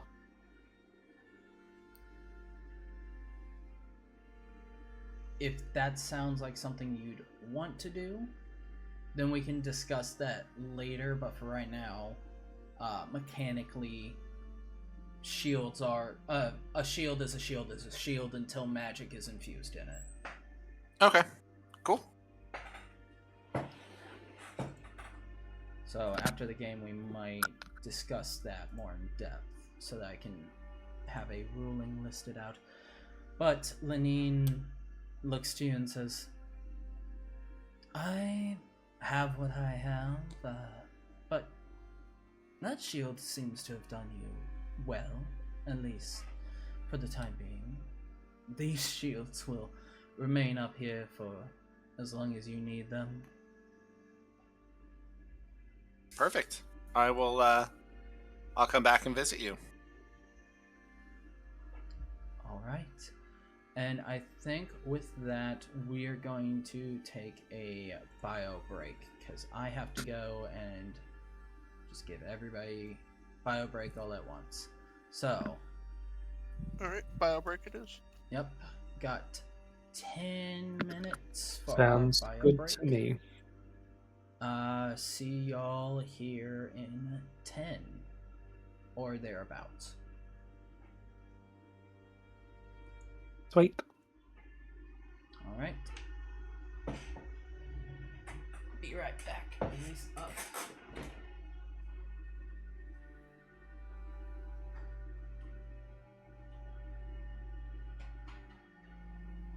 I want to have carpet floors. I would love some carpet in my room. You have carpet in your room? No, it's all vinyl, because my dad was sick and tired of my brothers spilling shit on the carpets. Oh, So- boy. All I can say, it's very cold. The ground's always cold. Are you able to get, like, a rug? Or something? I've been looking to get a rug. They're expensive, I think though. they...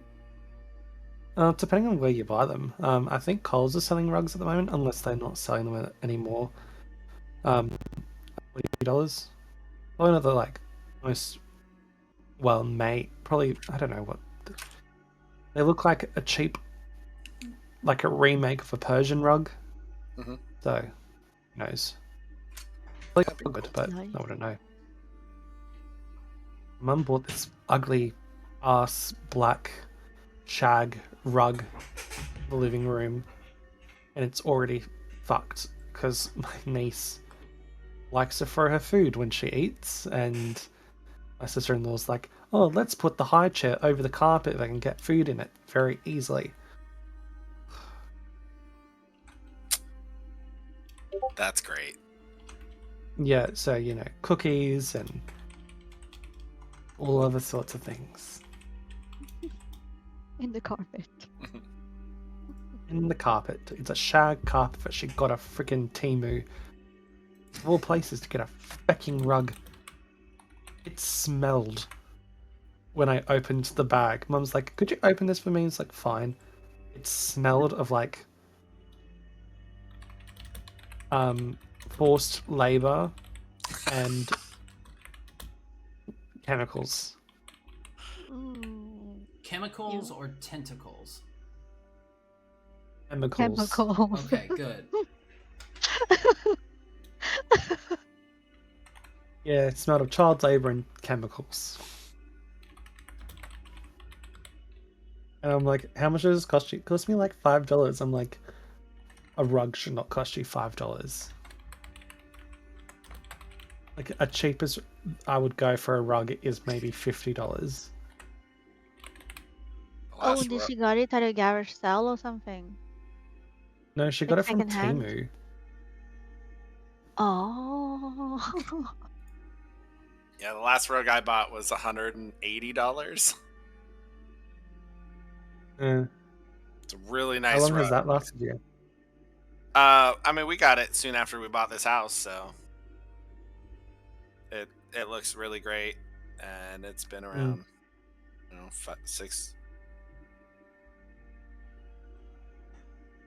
6 months. Nice. Yeah, it just smells of chemicals. Then my sister-in-law decided to put a 4-pack of cruisers on the lounge. Next thing you know, the cat knocks it over, breaking 2 of the bottles. So alcohol's all through the rug. And hopefully no glass, because we've whacked the shit out of it to make sure there was no glass in it.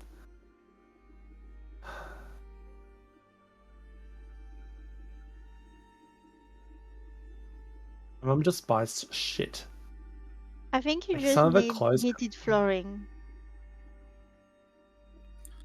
We're in Australia. There's no need for heated flooring. Yeah, but I will say, I definitely agree with Amara. Heated flooring is always needed. But In the bathroom, sure. But that's what slippers are for. And socks. If your feet are cold, put something on your feet. oh yeah, but like heated flooring though. You could just walk barefoot. Don't need Yeah. have slippers. My built 1995. I was born 2000. This house is 5 years older than me. So, and my dad wasn't thinking when he built it, oh, I'm gonna have kids one day. Fair enough. So yeah, heated flooring does not exist in this house. Neither does insulation. It's so hot in summer and so cold in winter. my first house we All the didn't extremes. have insulation. That was rough. Mm. My dad opted out because it would cost him too much money. It was like another grand. Why? You could spare that. The only room in the entire house is my room. The kitchen used to have carpet.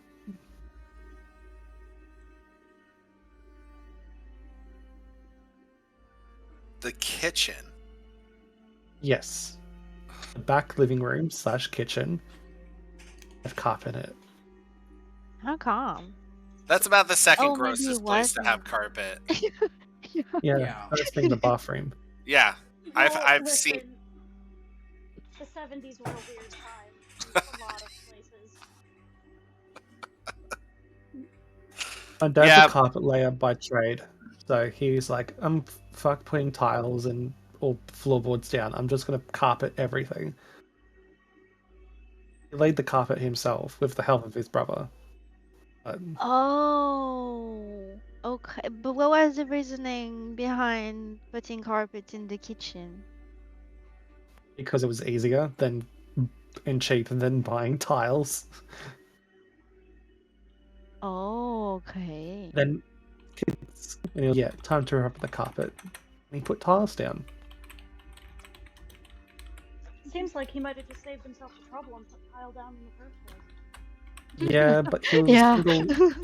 he was a bachelor, a single man for a very long time. Didn't think he was ever going to have kids.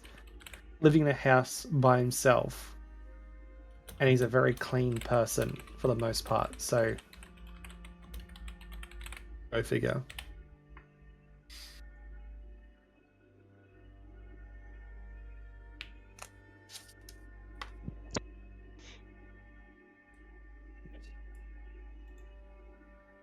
See, I just would love some carpet.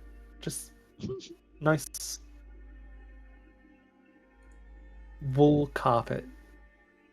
Just something nice.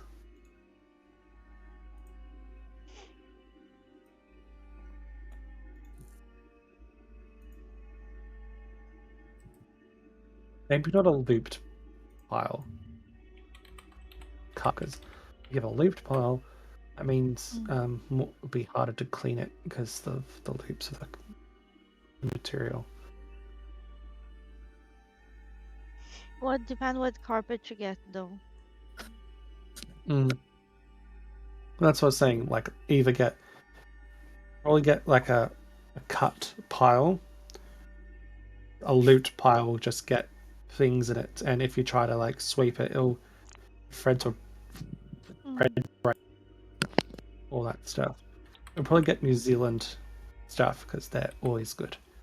New Zealand wool carpet is peak carpet, best carpet in the world. Are you working for them? You're doing a bit of marketing right now? Oh no, I did a certificate for in interior design decoration at TAFE, Mm. and I do have that certificate, so yay me. And we had to so we had to make like material mood boards of like how we would decorate the house and what materials and supplies we'd use Nice. to create this space. I think I should still have samples if I can remember where I put them all. You can share your mood board too. I like watching those. Oh, I don't have access to that stuff anymore. But like, Oh no. see, carpet Ooh, samples. nice. This is a cheap stuff that my dad gave me to use. Like, but this stuff, Brentworth carpets, a New Zealand brand, good stuff. That one looked nice. Some more Brentworth. Like this is a loop pile. Say how it's thicker. That's a Oh, loop. yeah, but those are difficult to clean up though. Well, this one is a cut pile. See how it's less Oh, yes. dense? And I even have samples of tile. Look at this stuff. This is genuine marble. That's nice. And this is granite. We can see a little bit the dots. Yeah. Y'all, the lady who just left the store bought almost $500 worth of shit. Wow. Mm-hmm. That is the largest amount anyone has ever spent. Oh, that's in so one nice. go while I've been working. Are those carpets or those are tiles too? Dude, These are fabric, for like upholstery and shit. Those are nice. Well done on the sale. This is velvety. I got all these samples for free. You can go online and just get free samples. Free samples, yeah. Some of them I did steal from TAFE because I had to make the stuff. So they had scrap pieces of fabric. So Which one was the best? I was loudest. The shortcut one, no?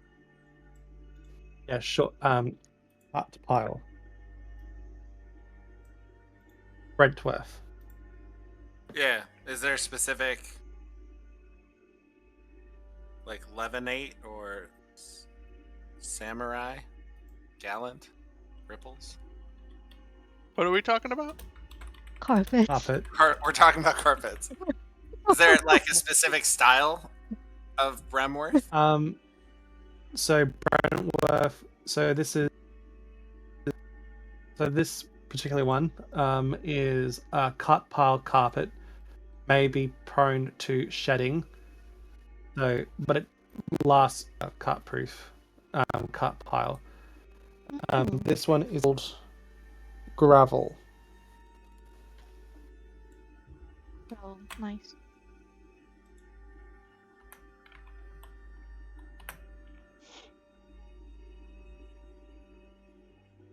Wait. We can't hear. We can see, but we can't hear. If you want good upholstery material, Maker and Son is a trusted Australian brand. Oh, my USB. It might be on here. I have to share my shit. they use only 100% genuinely harvested and humanely found spider silk. Oh my god. Like, look at all these I paint mean, samples. I wouldn't mind, but the fee, like, transport fees and all, it's pretty expensive. It would be expensive going from buying international shit, buying international Yeah. stuff. I like, look at all these paint samples, everything. God. All right. Question: is everyone back? Yeah. I mean, technically. Right now I'm looking at carpets. We just got into carpet suddenly. I'm pretty sure this is a curtain material. So are you telling me that the From carpet Turkey. matches the drapes? So Whoa.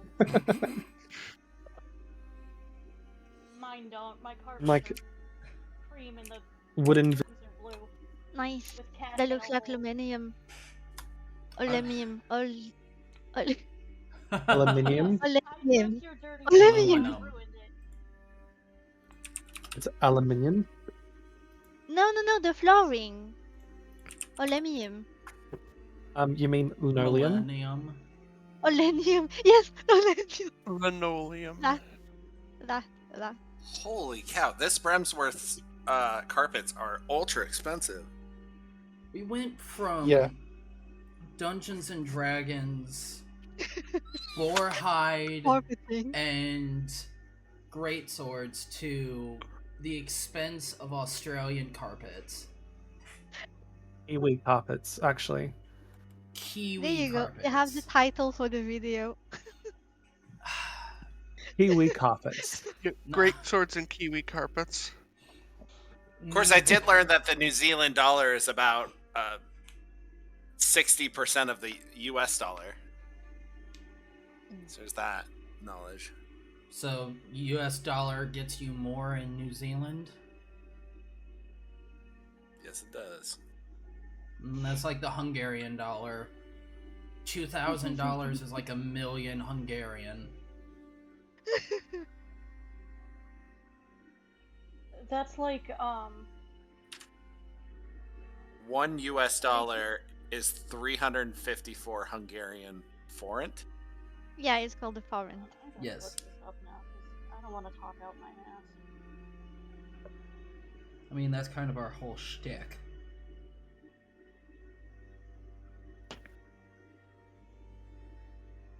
We're American, so that's kind of what we do.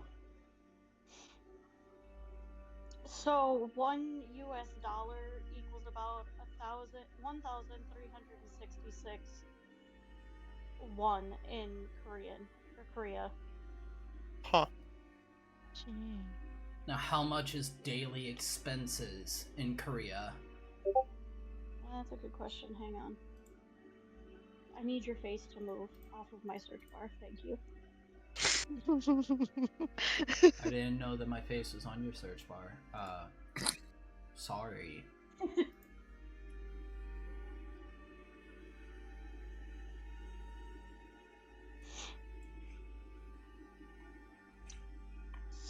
Oh, so a 1-day breakdown. Or no, it's about 14 million-ish won per month. Ew. That's not bad, actually. It's not, but big number is big. Well, but again, keep in mind that That's about 10,000 US dollars. Yeah, that's nuts. yeah, but that's just like all expenses in one. That's the average for like everything that you might have to do in a month. Yeah, 10 grand for a month? Jesus. Keep in mind, they also pay better for their jobs than the U.S. does. Everywhere pays better than the US. Everywhere This is pays true. better than us. Well, I you guess- It's know. true, but that's Wow. not the point. There's some places. All right, we don't Okay. need to talk about Timu again. This is Yeah, this is already getting banned in China, so Anyway, I've lost All right. all of my Chinese viewers. But yes, anyway, we're getting back into D&D and not into carpets. So I mean, we can talk about carpeting the mansion. No. guys, there's no carpet in that manor. Hardwood floor like it's meant to be. Maybe a rug or two, and it's probably gonna be made of animal hides. Yes. True. Anyway, No vegans in sight. But yeah. Fuck, what were we gonna do before the break? You asked about Shield, was told that Milo was heading for that bucket. yes. Milo wants his bucket. Milo going to get his bucket. So now you make your way to the blacksmithy. The smithy that you found in the alternate universe that almost was, but was not any longer. Now you see him currently working on one of the horseshoes. It's about most of the way bent around. It still seems to need to go a little bit longer, but you also would notice, having smithing tools proficiency, you would notice that the horseshoe itself, as well as the space that he's crafting it in, seems a bit larger than your average horse's horseshoe would need to be. Okay.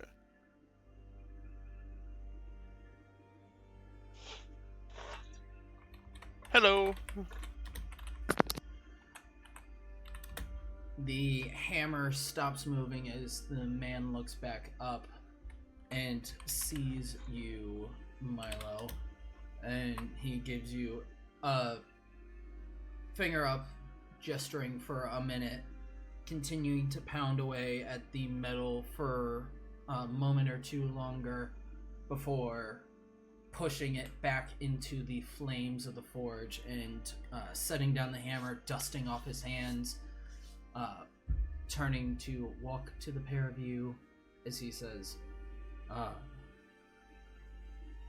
how can I help y'all?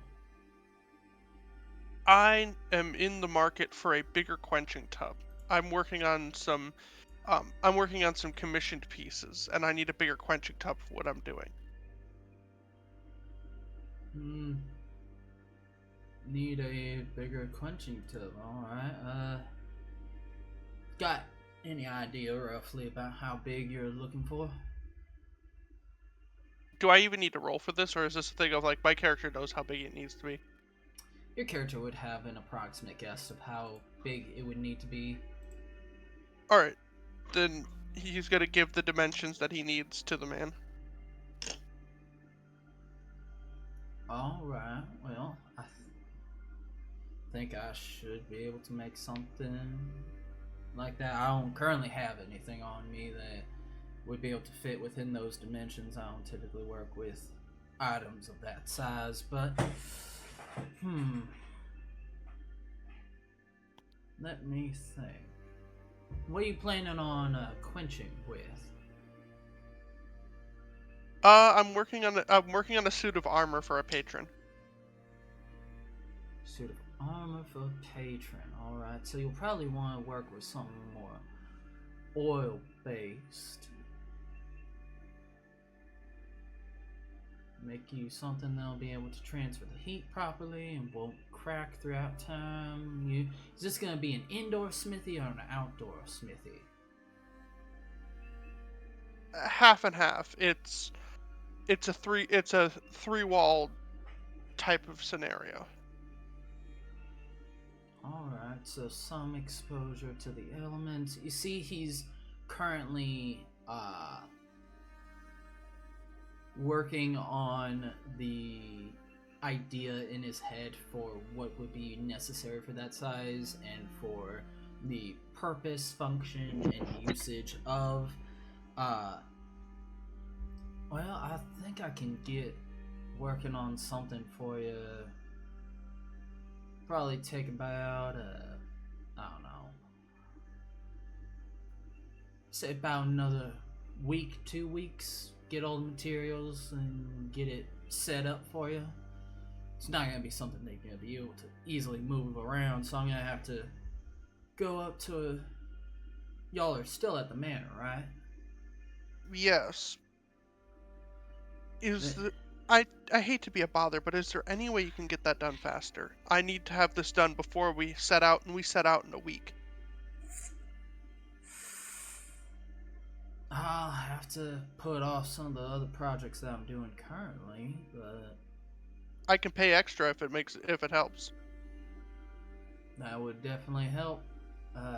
Help me in the meantime while I'm focused on that. If you pay probably about 60 gold pieces, you could probably get it done in about 4 days.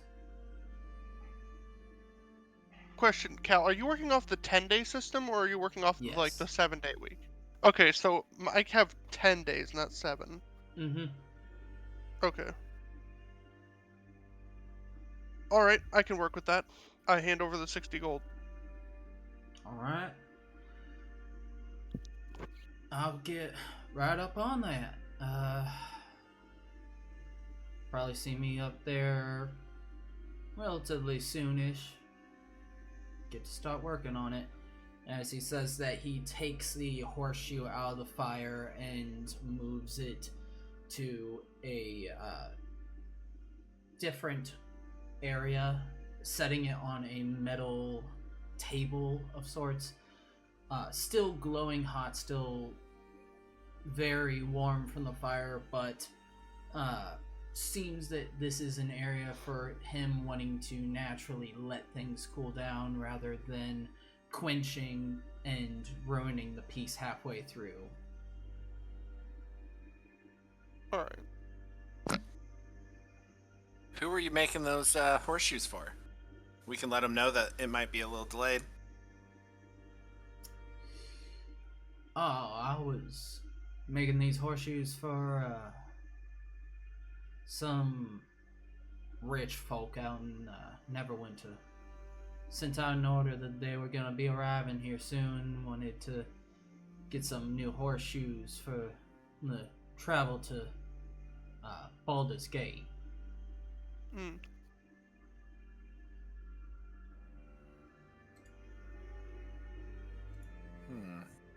Do you know who's coming from Neverwinter? All I know is they paid me pretty damn well to get these made for them by the time that they reach here. And from the sizes that they gave me, them horses they got.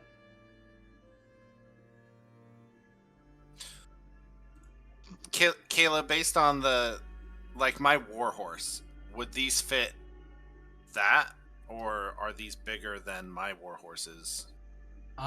These are slightly bigger than your war horses.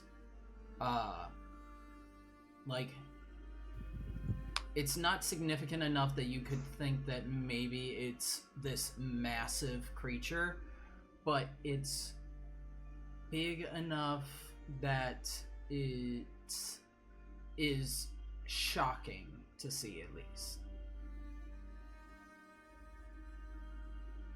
I wouldn't want you to miss out on any revenue. If you want, while you're working on my tub, I can finish up your horseshoes. That would be mighty appreciative. Still got work on 2 more horseshoes. That one included. Alright. My character then gives a nod to Darius before getting to work. Alright. Go ahead and make a smithing tools using dexterity. Okay. While he just gets to work, Darius is just gonna stand there with his hands up, going, Can I help? Sure. All Sure, right. son. Hmm? The smith is going to say, sure, son, if you know anything about smithing. I've held a sword. That gets a small smile from him as he says, you know, holding a sword and making a sword are two different things. You know that, right? Yes, I know that. Darius isn't laughing. Then, Here, Darius. Why don't you come help me out? Maybe I can show you a thing or two.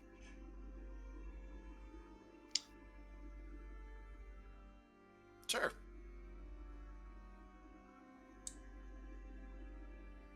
All right. Then Milo's just gonna like talk through the process of doing the forging while he's doing it. I rolled the 24 on it. Saw, go ahead and... If it's a saving throw, he does get +2 on that. It's not a saving It's not throw. actually a saving throw. It's just that I didn't have a dexterity skill that I was proficient in, Oh, so I got just it. did Okay. that just for. Sorry. No, you're good. That's fine. Go ahead and roll me a... You know what?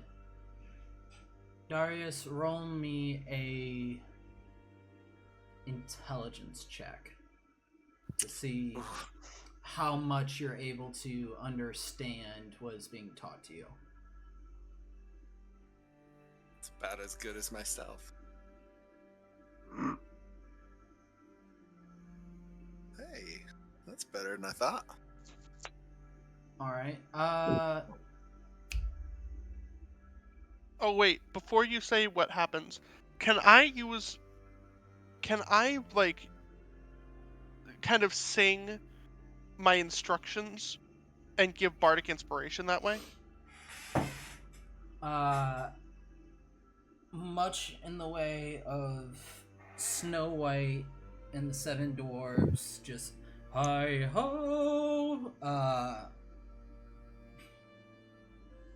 Yeah, I'll allow it. You can give bardic inspiration. All right, go ahead and add 1d8 to that. All right, if this is also important, I'll also use a lucky roll to see if I can re-roll it for a better Oh, okay. roll. And then I'll add the bardic inspiration. How much is the bardic inspiration? 1d8.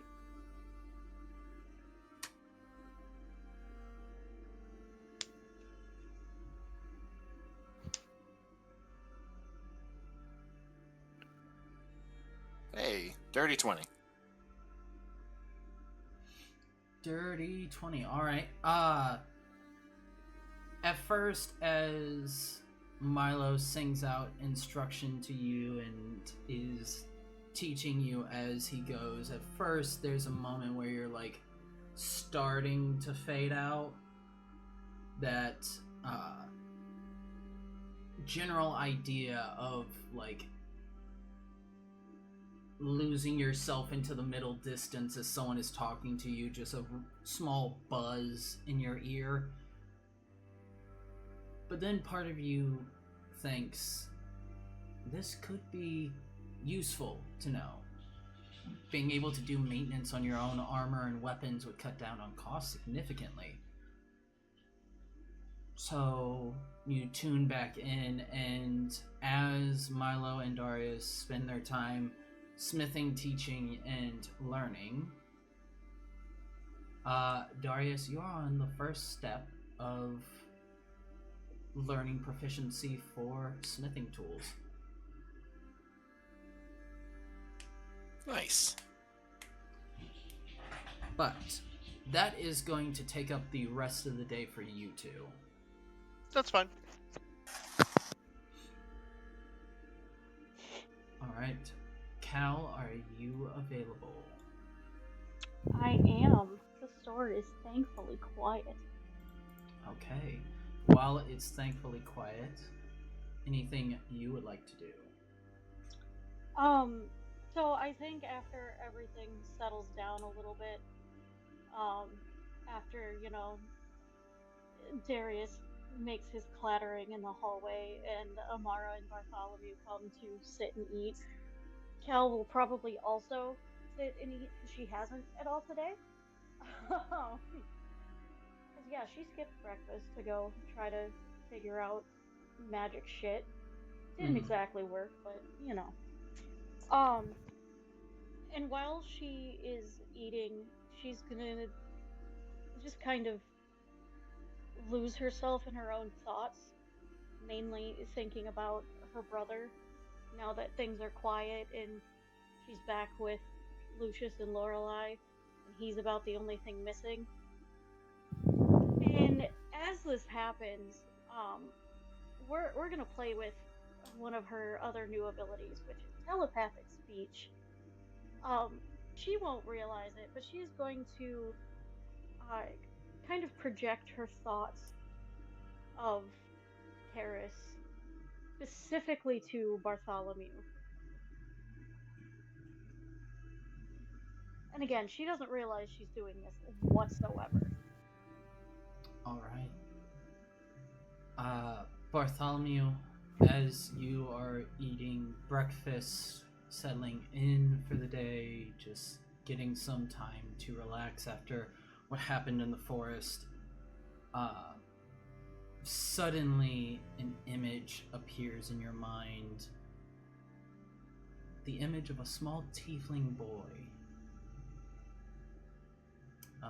Horns similar to what Cal used to have, slightly curled hair, a big smile on his face, one tooth missing.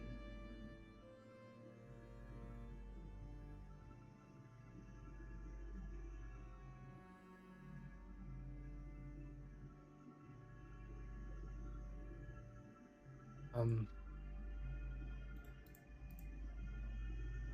you'll kind of wince at the images. Like, how am I seeing this? Would my voice project, like inner voice, project into Cal's mind? Is it like a two-way street, or is it just one way? Yeah, the way her telepathic speech works, it's two-way. She has to initiate, but then it's two-way for like a minute. I think. I don't remember. Hang on. Let me look before I lie to you. Back. Oh, no, not that one. Back, Jack. Back. Yeah. So, as a bonus action, choose one creature you can see within 30 feet of you. You and the chosen creature can speak telepathically with each other while you are within 1 mile of each other if the connection lasts for a minute.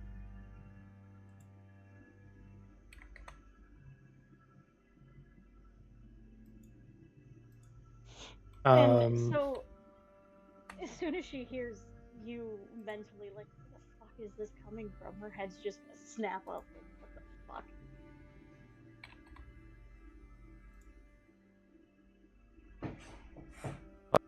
Look in Cal's direction as well, and like raise an eyebrow in confusion, and like point to his head, and point to her head.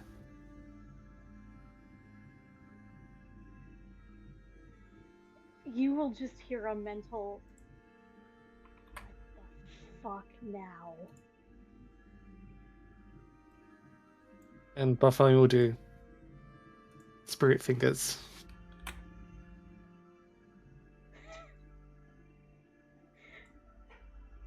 She will mutter aloud under her breath. Great. Now I can just get into people's heads. Love that. I don't even know how the fuck. Because it's kind of facepalm. Is that a mental facepalm or a physical facepalm? Physical facepalm. Like, because, like, she muttered all of that out loud and then just, ugh. Which no one else besides Bartholomew is going to understand. Mm. Yeah, Lucius and Lorelei are both looking at Cal a bit confused. Now, my question is the boy that Bartholomew sees from Cal the same one he saw in his vision? Bartholomew, give me a...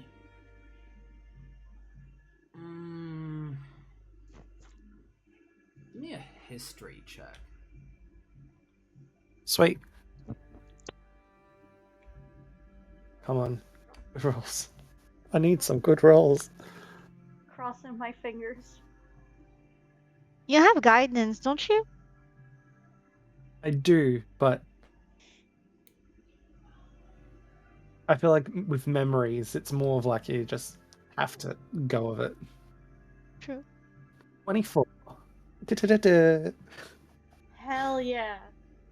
24. Mm-hmm. Some parts of the face seem familiar.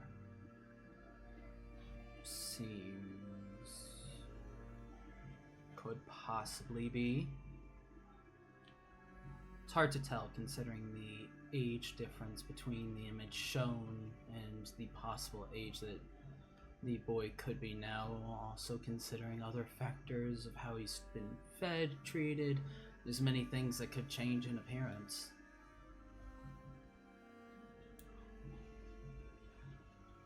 Bartholomew will excuse us. I need to talk to Al for a second. Gwendolyn, could you play with Lorelei, please? And all you see is the monkey going, "Ooh, play! Ooh, play!" This motherfucking monkey comes zooming in from the stables then. Oh no, Gwendolyn didn't go in the stables. She stayed inside against my wishes. Ah. Alrighty. Lorelai's... Cal will follow you. Lorelai's face of concern at Cal quickly vanishes as soon as she's able to play with a flying monkey. Just the giggles and laughter that come from Lorelai in this moment as she reaches out and pets the flying monkey, softly saying what she thought was to herself, but what pretty much both of you can hear. She says very quietly, Are you magic?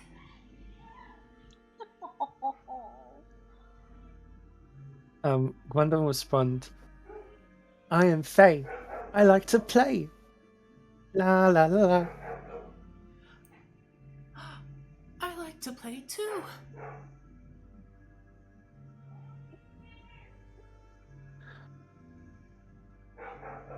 Play hide seek. Just nodding her head vigorously as she runs out of the room. Calling out, Isn't that the most shit? calling out, "You had to find me!" As the patter of little feet begins to fade off into the distance.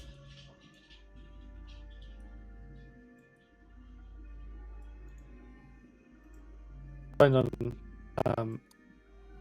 jumping to the end of the table with this throne-like chair and starts to count in Sylvan, whatever Sylvan is.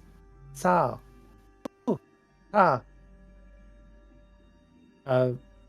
Let's go into the map room.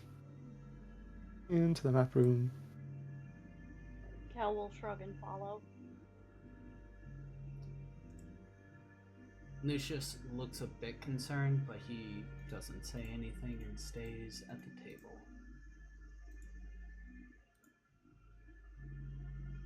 It should. It's none of his business.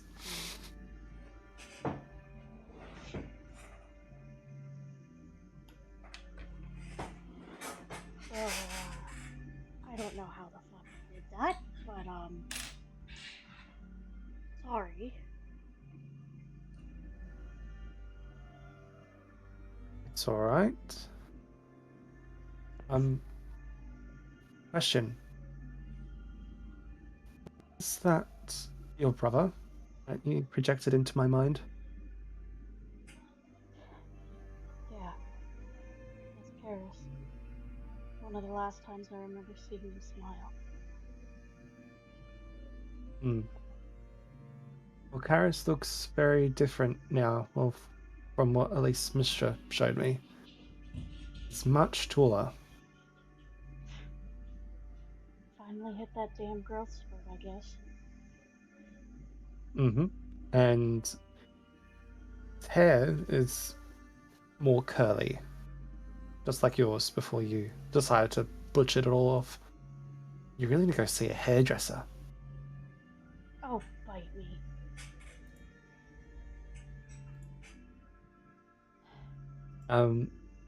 So that just confirms it that your brother is with my mother in Baldur's Gate.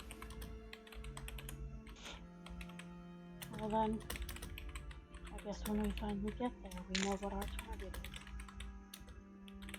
is. That's if she's still there by the time we get there. It is a hell of a to get to Baldur's Gate, even with a formerly undead plant horse and a celestial horse. And you and I both know that I'll hunt her down to the ends of the earth if I have to. I will not let her corrupt Paris. I promised my You may- parents. She'll Yeah. cut off a little, You and may- her eyes will briefly flash for a second before she shudders and shakes her head. No, stop that. Give me a minute.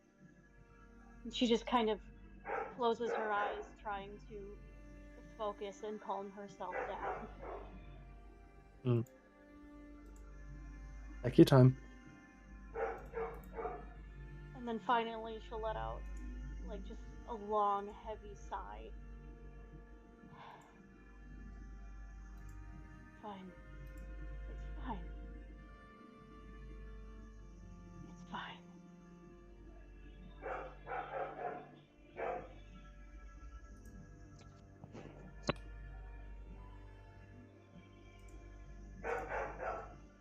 I was I going am to say going- you and me. Sorry, go ahead. I keep interrupting you. As I was saying, you and me both. The last thing I want is Garrus to become another version of my brother. But my brother doesn't know magic, or has the innate ability to hellish rebuke someone if he wanted to. Makes it easier for me to blow him up someday. She will Well- give a small wry smile to that. Ah, shit. Hang on. Okay, As Cal the smiles. call from and- Celestial Sea interrupted. As Cal smiles, Hello, and then this is- suddenly the astral sea just rings around the both of you. Hello, this is Mary Ouroboros. Margaret.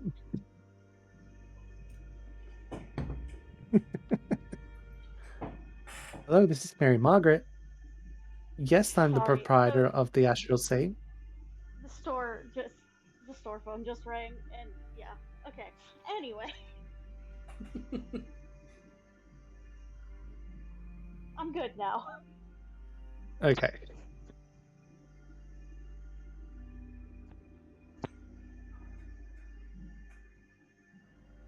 So, did we want to head to Neverwinter to get this pearl shit sorted, or are you risking it all to get to Baldur's Gate? I say screw Neverwinter, but it's all up to you.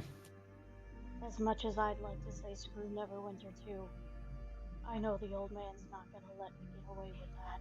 Not when it's his ass on the line if I don't show back up. Yeah, Besides, and I'm sure those golden laws would have a word as well.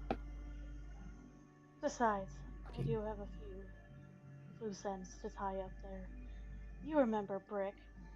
Old, not entirely there, little dwarf. Oh yeah, I Brick.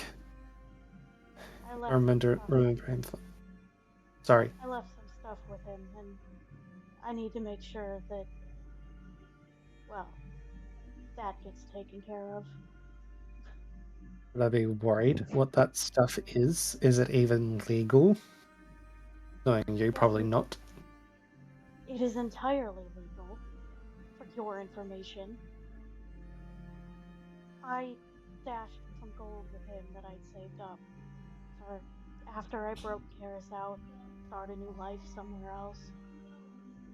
I had Brick hang on to it because I knew he might not be all there, but he's not stupid. And I knew he wouldn't tell anyone about it if I asked him not to. At this point, I don't really think I'll need it. But I know he could use it. Definitely. Well, let's hope Brick knows where he's left it. If I know Brick, I know exactly where he's left it. But that's Yeah. neither here nor there. He's either left it under his mattress or somewhere in between two walls. Yeah, that sounds about right. Rightio. I guess after all of this, after the celebration and whatnot, we head to Neverwinter, of all places. Yay. Believe me, we won't spend much time there. Either of us can help it. Yeah, I'm planning to turn myself into a, I don't know, something not Dragonborn-esque. Maybe a wood elf? No, not a wood elf. Maybe a tabaxi? No, that's a bit too obvious. I'll just turn myself human. You could just be another tiefling like me. Nobody'll take a second glance at you. Just also as a reminder, Asmodee had left the party in order to go to Neverwinter to speak on Cal's behalf, as well as get some information. So maybe we'll run into him. We might run into Asmodee. Hopefully we will. But yes, tiefling or human, either one would work. Pretty much. I think a Dragonborn's a bit too obvious.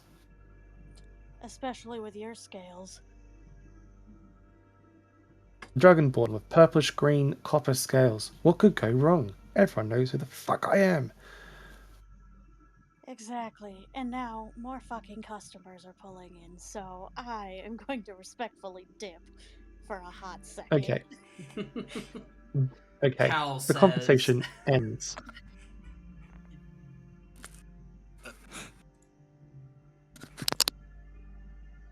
Alright. So, that happens. Anything else anybody wants to do for the night? Darius, Milo are busy with smithing. Bartholomew and Drake. Anything else you like to do? Yes.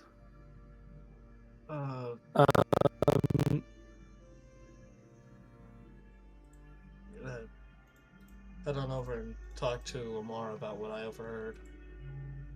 Okay.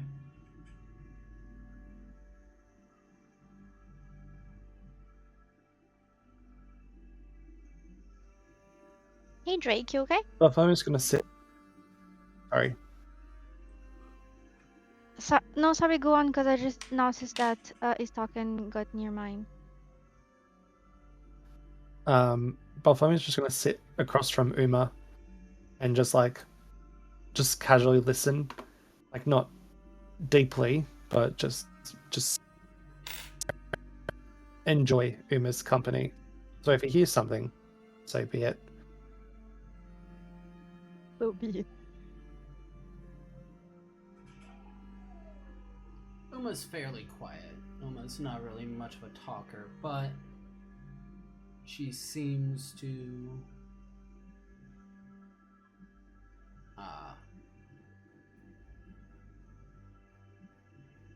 be fine with the company of Bartholomew.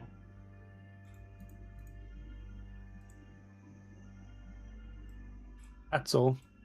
Continue.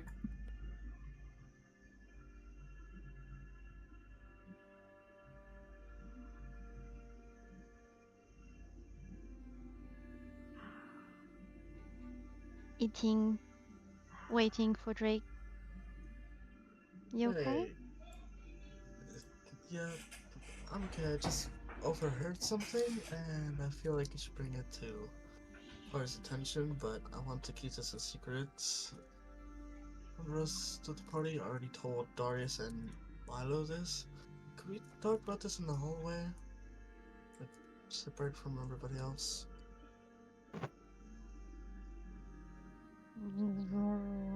Right. Why are you trying to keep it a secret if you, in the end, saying it to everyone? I'm mostly just trying to keep it from Bartholomew and Cal. Those are mostly the main people I want to keep this from. That very strange way of thinking, Drake, but okay. Excuse me, In the hallway I'm we not. go. Excuse me, I'm not the one for thinking.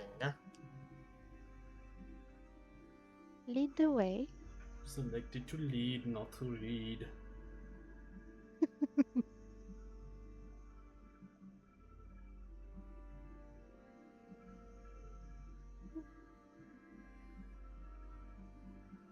So, Fine. I also want to keep this from Cal because if I tell her now, she is gonna want to stab this thing that I'm trying to talk about. And she is exhausted right now. She is not feeling it, so I want to keep it a secret until she's at her best, or at least recovered from her worst. But when I was at the inn in town, I overheard two fellows from Baldur's Gate talking about a copper cup taking over the Merchant's Guild or something like that at Baldur's Gate, and the reason why I want to mostly keep this a secret from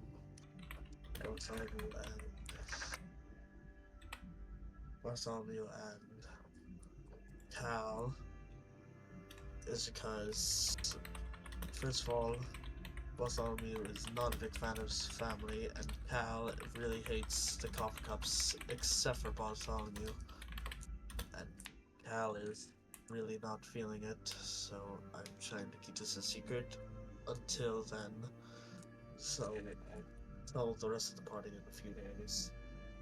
Can you please keep this a secret, especially from Cal and Bartholomew. Apparently Bartholomew already knew, but still, the folks at the inn would talk about how, like, this is bad for them. Like, this is not good. So I want to at least keep this a secret, especially from Cal. Don't want to tell her right this instant, but when she recovers, then it's good to tell her. Please just keep it a secret. I think you should really tell them, Drake. They are old enough to know how to prioritize things. They're not going to rush hot-headedly, just like that. You know, Cal is more of the aggressive one of the group, and if she hears that a copper cup is causing trouble when she already hates the Copper Cups except for Bartholomew. She is probably going to prioritize trying to stab this Copper Cup.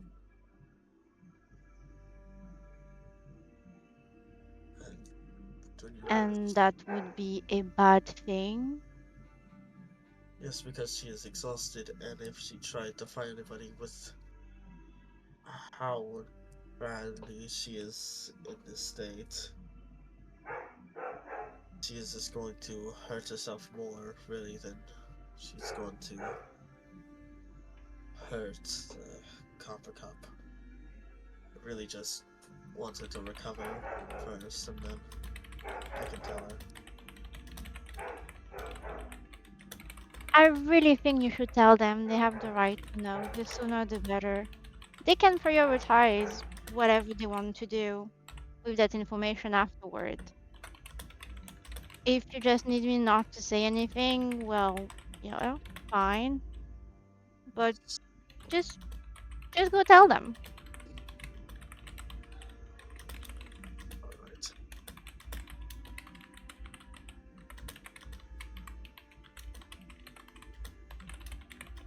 I think the sooner they know, the better, actually.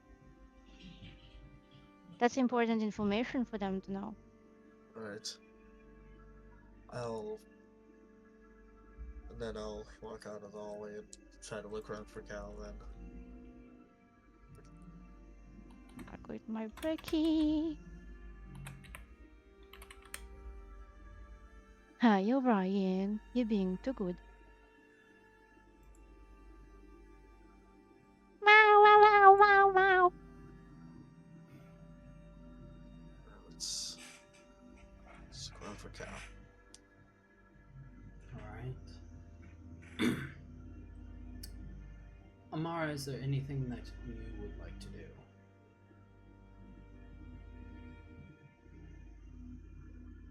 Well,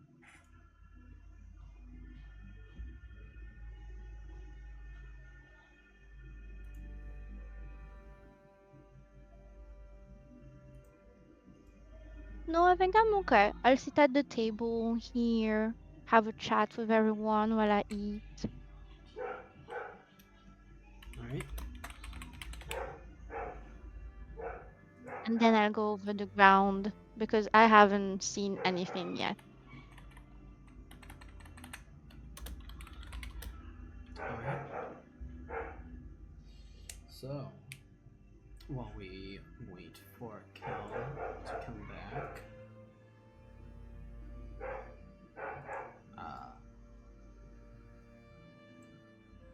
we will move to Raylana, who this entire day has been spent in the shrine room outside, taking care of the shrine, making sure that the religious rites that are needed to keep a active connection between a person and their deity of choice is being followed through on. The upkeep and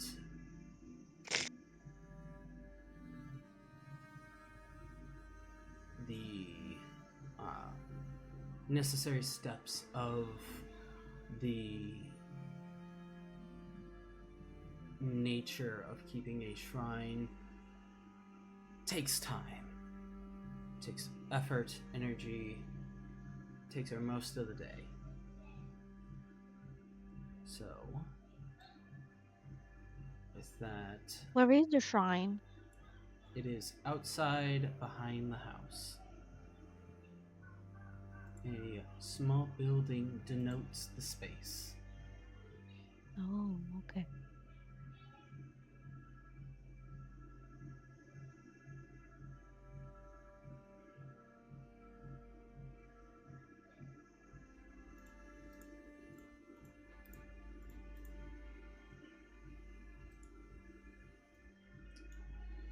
So we'll need to wait for Cal to get back, but while Cal is gone, we can go ahead and everybody gets a long rest. If you've expended anything or have been injured, then go ahead and heal from that.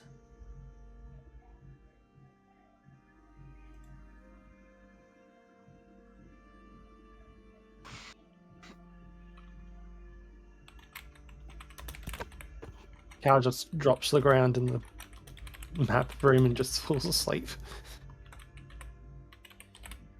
No, but I don't want to move her around if she has ideas of what she will do. So,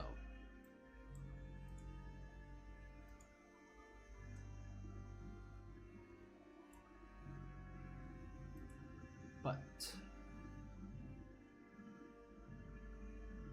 we will move to the future while the past things will happen when the person available returns. Also, I'm going to start working on the item, that armor that you got for the boar skin. Awesome.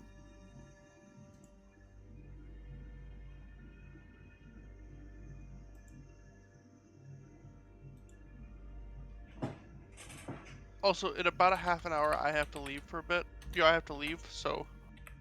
Yep. How do you guys feel about ending it a little bit early?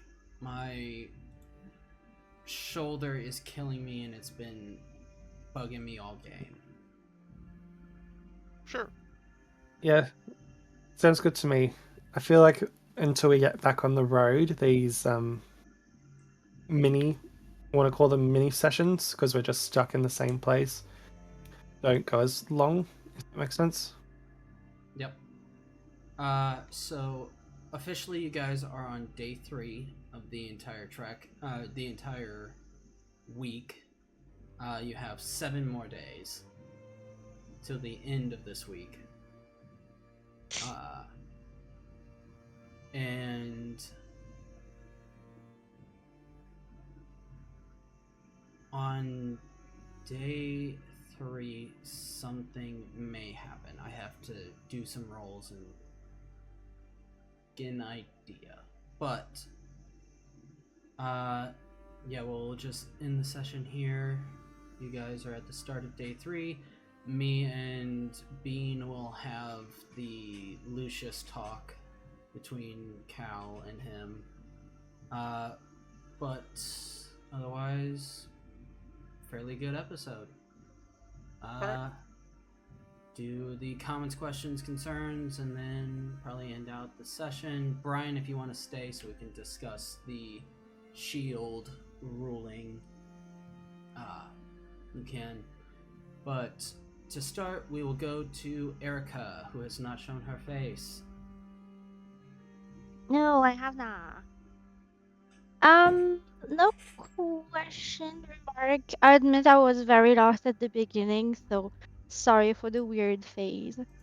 But yeah, as always, good one, good session.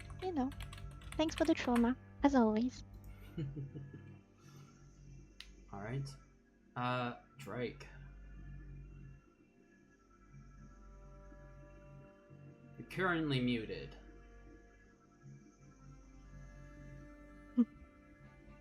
I don't really have any complaints, comments, or questions, really. I'm just curious on when I'm going to tell this to Cal. Because on one hand, it could go well, and she's like, okay, just let me chill for a little bit, and then we'll get to the stabbing. Or she's going to get ticked and want to stab everything in her path. So it's one of those two. So I'm very curious about that. There are risks. Other than that, I really got nothing. Alright. And if she tries to go on a stabbing rampage, I'm gonna be like, "More, I told you! Look at this is gonna happen." Alright. So, yeah. Milo. Nothing really comes to mind for me. This is just, a lot of tedious, the sessions are, you know, slow and, kind of, the sessions are good for what they are. So I don't really have any, anything to add, really. Alright. Darius? Yeah, I mean, I would agree with that. It feels a bit slow. I feel like we could probably get through a lot of this too in the role play. Mm-hmm. But it's fun. Alright. And last but not least, Bartholomew. Nothing from me. It was a good game today. And yep, that's pretty much it. Alright. Then I think we are good to close out this session. Gonna stop streaming and there we go. The stream is ended. But what about you, Caleb? Any question, concern, or comments? Comment, I am currently working on Geladon's stat block. Oh wow, almost Ooh. forgot about that. That'll be useful. As well as a few other things that might pop up from your guys' backstories. Is it a good thing from our backstories? Is it Is it balanced? Is there ever ever a a good good thing? Yeah, Yeah. it's Caleb. No, it's not. Is it balanced though, or is it like it can't just traumatize us, people? I mean, who's to say what I can and can't do? You decide. You as Caleb the person, not you as the game master of the branches of you. I mean, sure. But also, it's just so much fun. Yeah. There's some stuff in the pipeline waiting for you. Depending on which area you guys go to first is going to have possible consequences.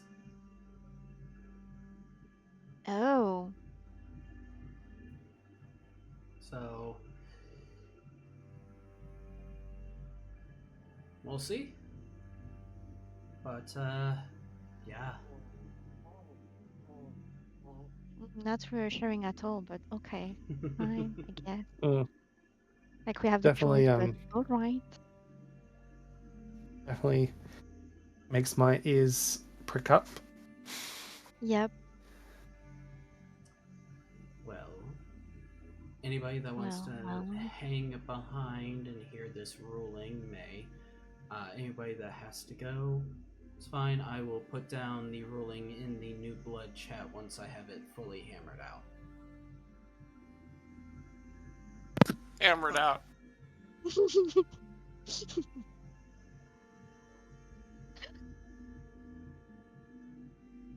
Yes. Hammered out. Huh. But, yeah, Brian, for the shield ruling, I think the way that I want it, the way that I will have it ruled is that you mechanically keep the same AC bonus as with all shields. So, like, a buckler still gives you the same mechanical bonus as a round shield and a Tower shield. tower shield. But you cannot use the buckler, which is about maybe that big, in the ability to get cover. You can use the round shield for cover effects. It gives you quarter. Let me just look up the cover ruling.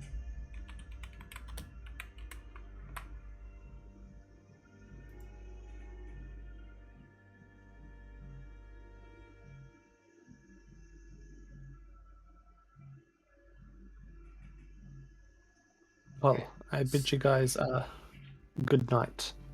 Good night, good sir. Night. I'll Not. see you later. See you later. So, the round shield gives you half cover, which gives you a +2 bonus to AC and dexterity saving throws. If you drop prone and raise the shield in front of you, you have half cover. But that is lying completely prone on the ground. That is essentially you going fully on your stomach onto the ground. Okay. If you have a tower shield and you go kneeling, which in this case I will count as half prone. Prone in the sense that ranged attacks will still have disadvantage, but the attacks from melee won't have disadvantage.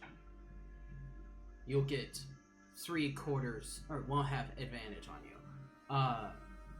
You will get 3/4 cover, which is a +5 bonus to AC and dexterity saving throws. Okay. If you go completely prone, you will have total cover, which means you cannot be targeted directly by any attack or a spell unless that spell can reach the area. Like a fireball or something. Like, an area of effect attack would still be able to reach you, but you wouldn't be able to be directly targeted by a spell unless they had line of sight. Okay. That's with the tower shield? That's with the tower shield, yes. Okay. Are there disadvantages to getting a tower shield? Disadvantages would be that they are harder to maneuver around. So, whereas the round shield, you are easily able to move that into incoming attacks, the tower shield itself slows you down a little bit in blocking attacks. So the way that I have that as a mechanic would be that you have disadvantage on dexterity saves. Bye, Erica. Yeah. So you'd have disadvantage on dexterity saves when being targeted by an effect that requires a dexterity save. So that would be like in response to a spell attack that makes you roll a dexterity save, you'd have disadvantage on that. But if you're doing a dex save because a trap was activated, then you wouldn't have disadvantage on that one. Okay. Okay. Sound like a good set of rules? Yeah, that sounds awesome. Now I just got to think whether I want that or not. How much do you think it? How much would she charge? Just so I can, because I probably would have asked her while I was there. How much would she have charged for a tower shield? For a tower shield, it's about 70 gold pieces. Okay. And I currently have the buckler, right? You currently have a round shield. Round. Okay. Okay. Cool. All right. I'll ponder that. I'm gonna type this down. I'll rewatch to make sure because I've been recording this still. Oh, nice. just so I can have it, but also as a way to show people like how you can come to rulings and homebrew a idea. Yeah, good information. I think that's everything then.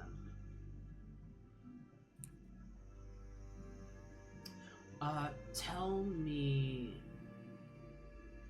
real quick the names of your parents.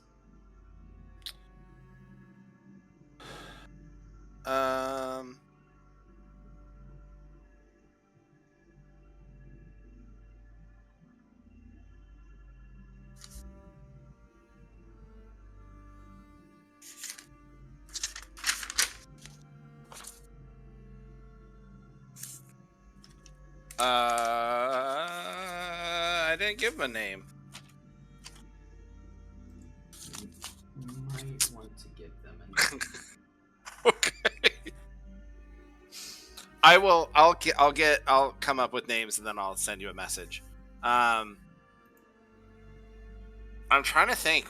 No, Darius would know their names because their siblings probably would have talked about them or something. So I'll come up with names. I don't want to just like. I'll come up with them and I'll send them to you. All right. Awesome. All right. See you in the next one then. All right, sounds good. Thanks, Caleb. No problem. Bye. Bye.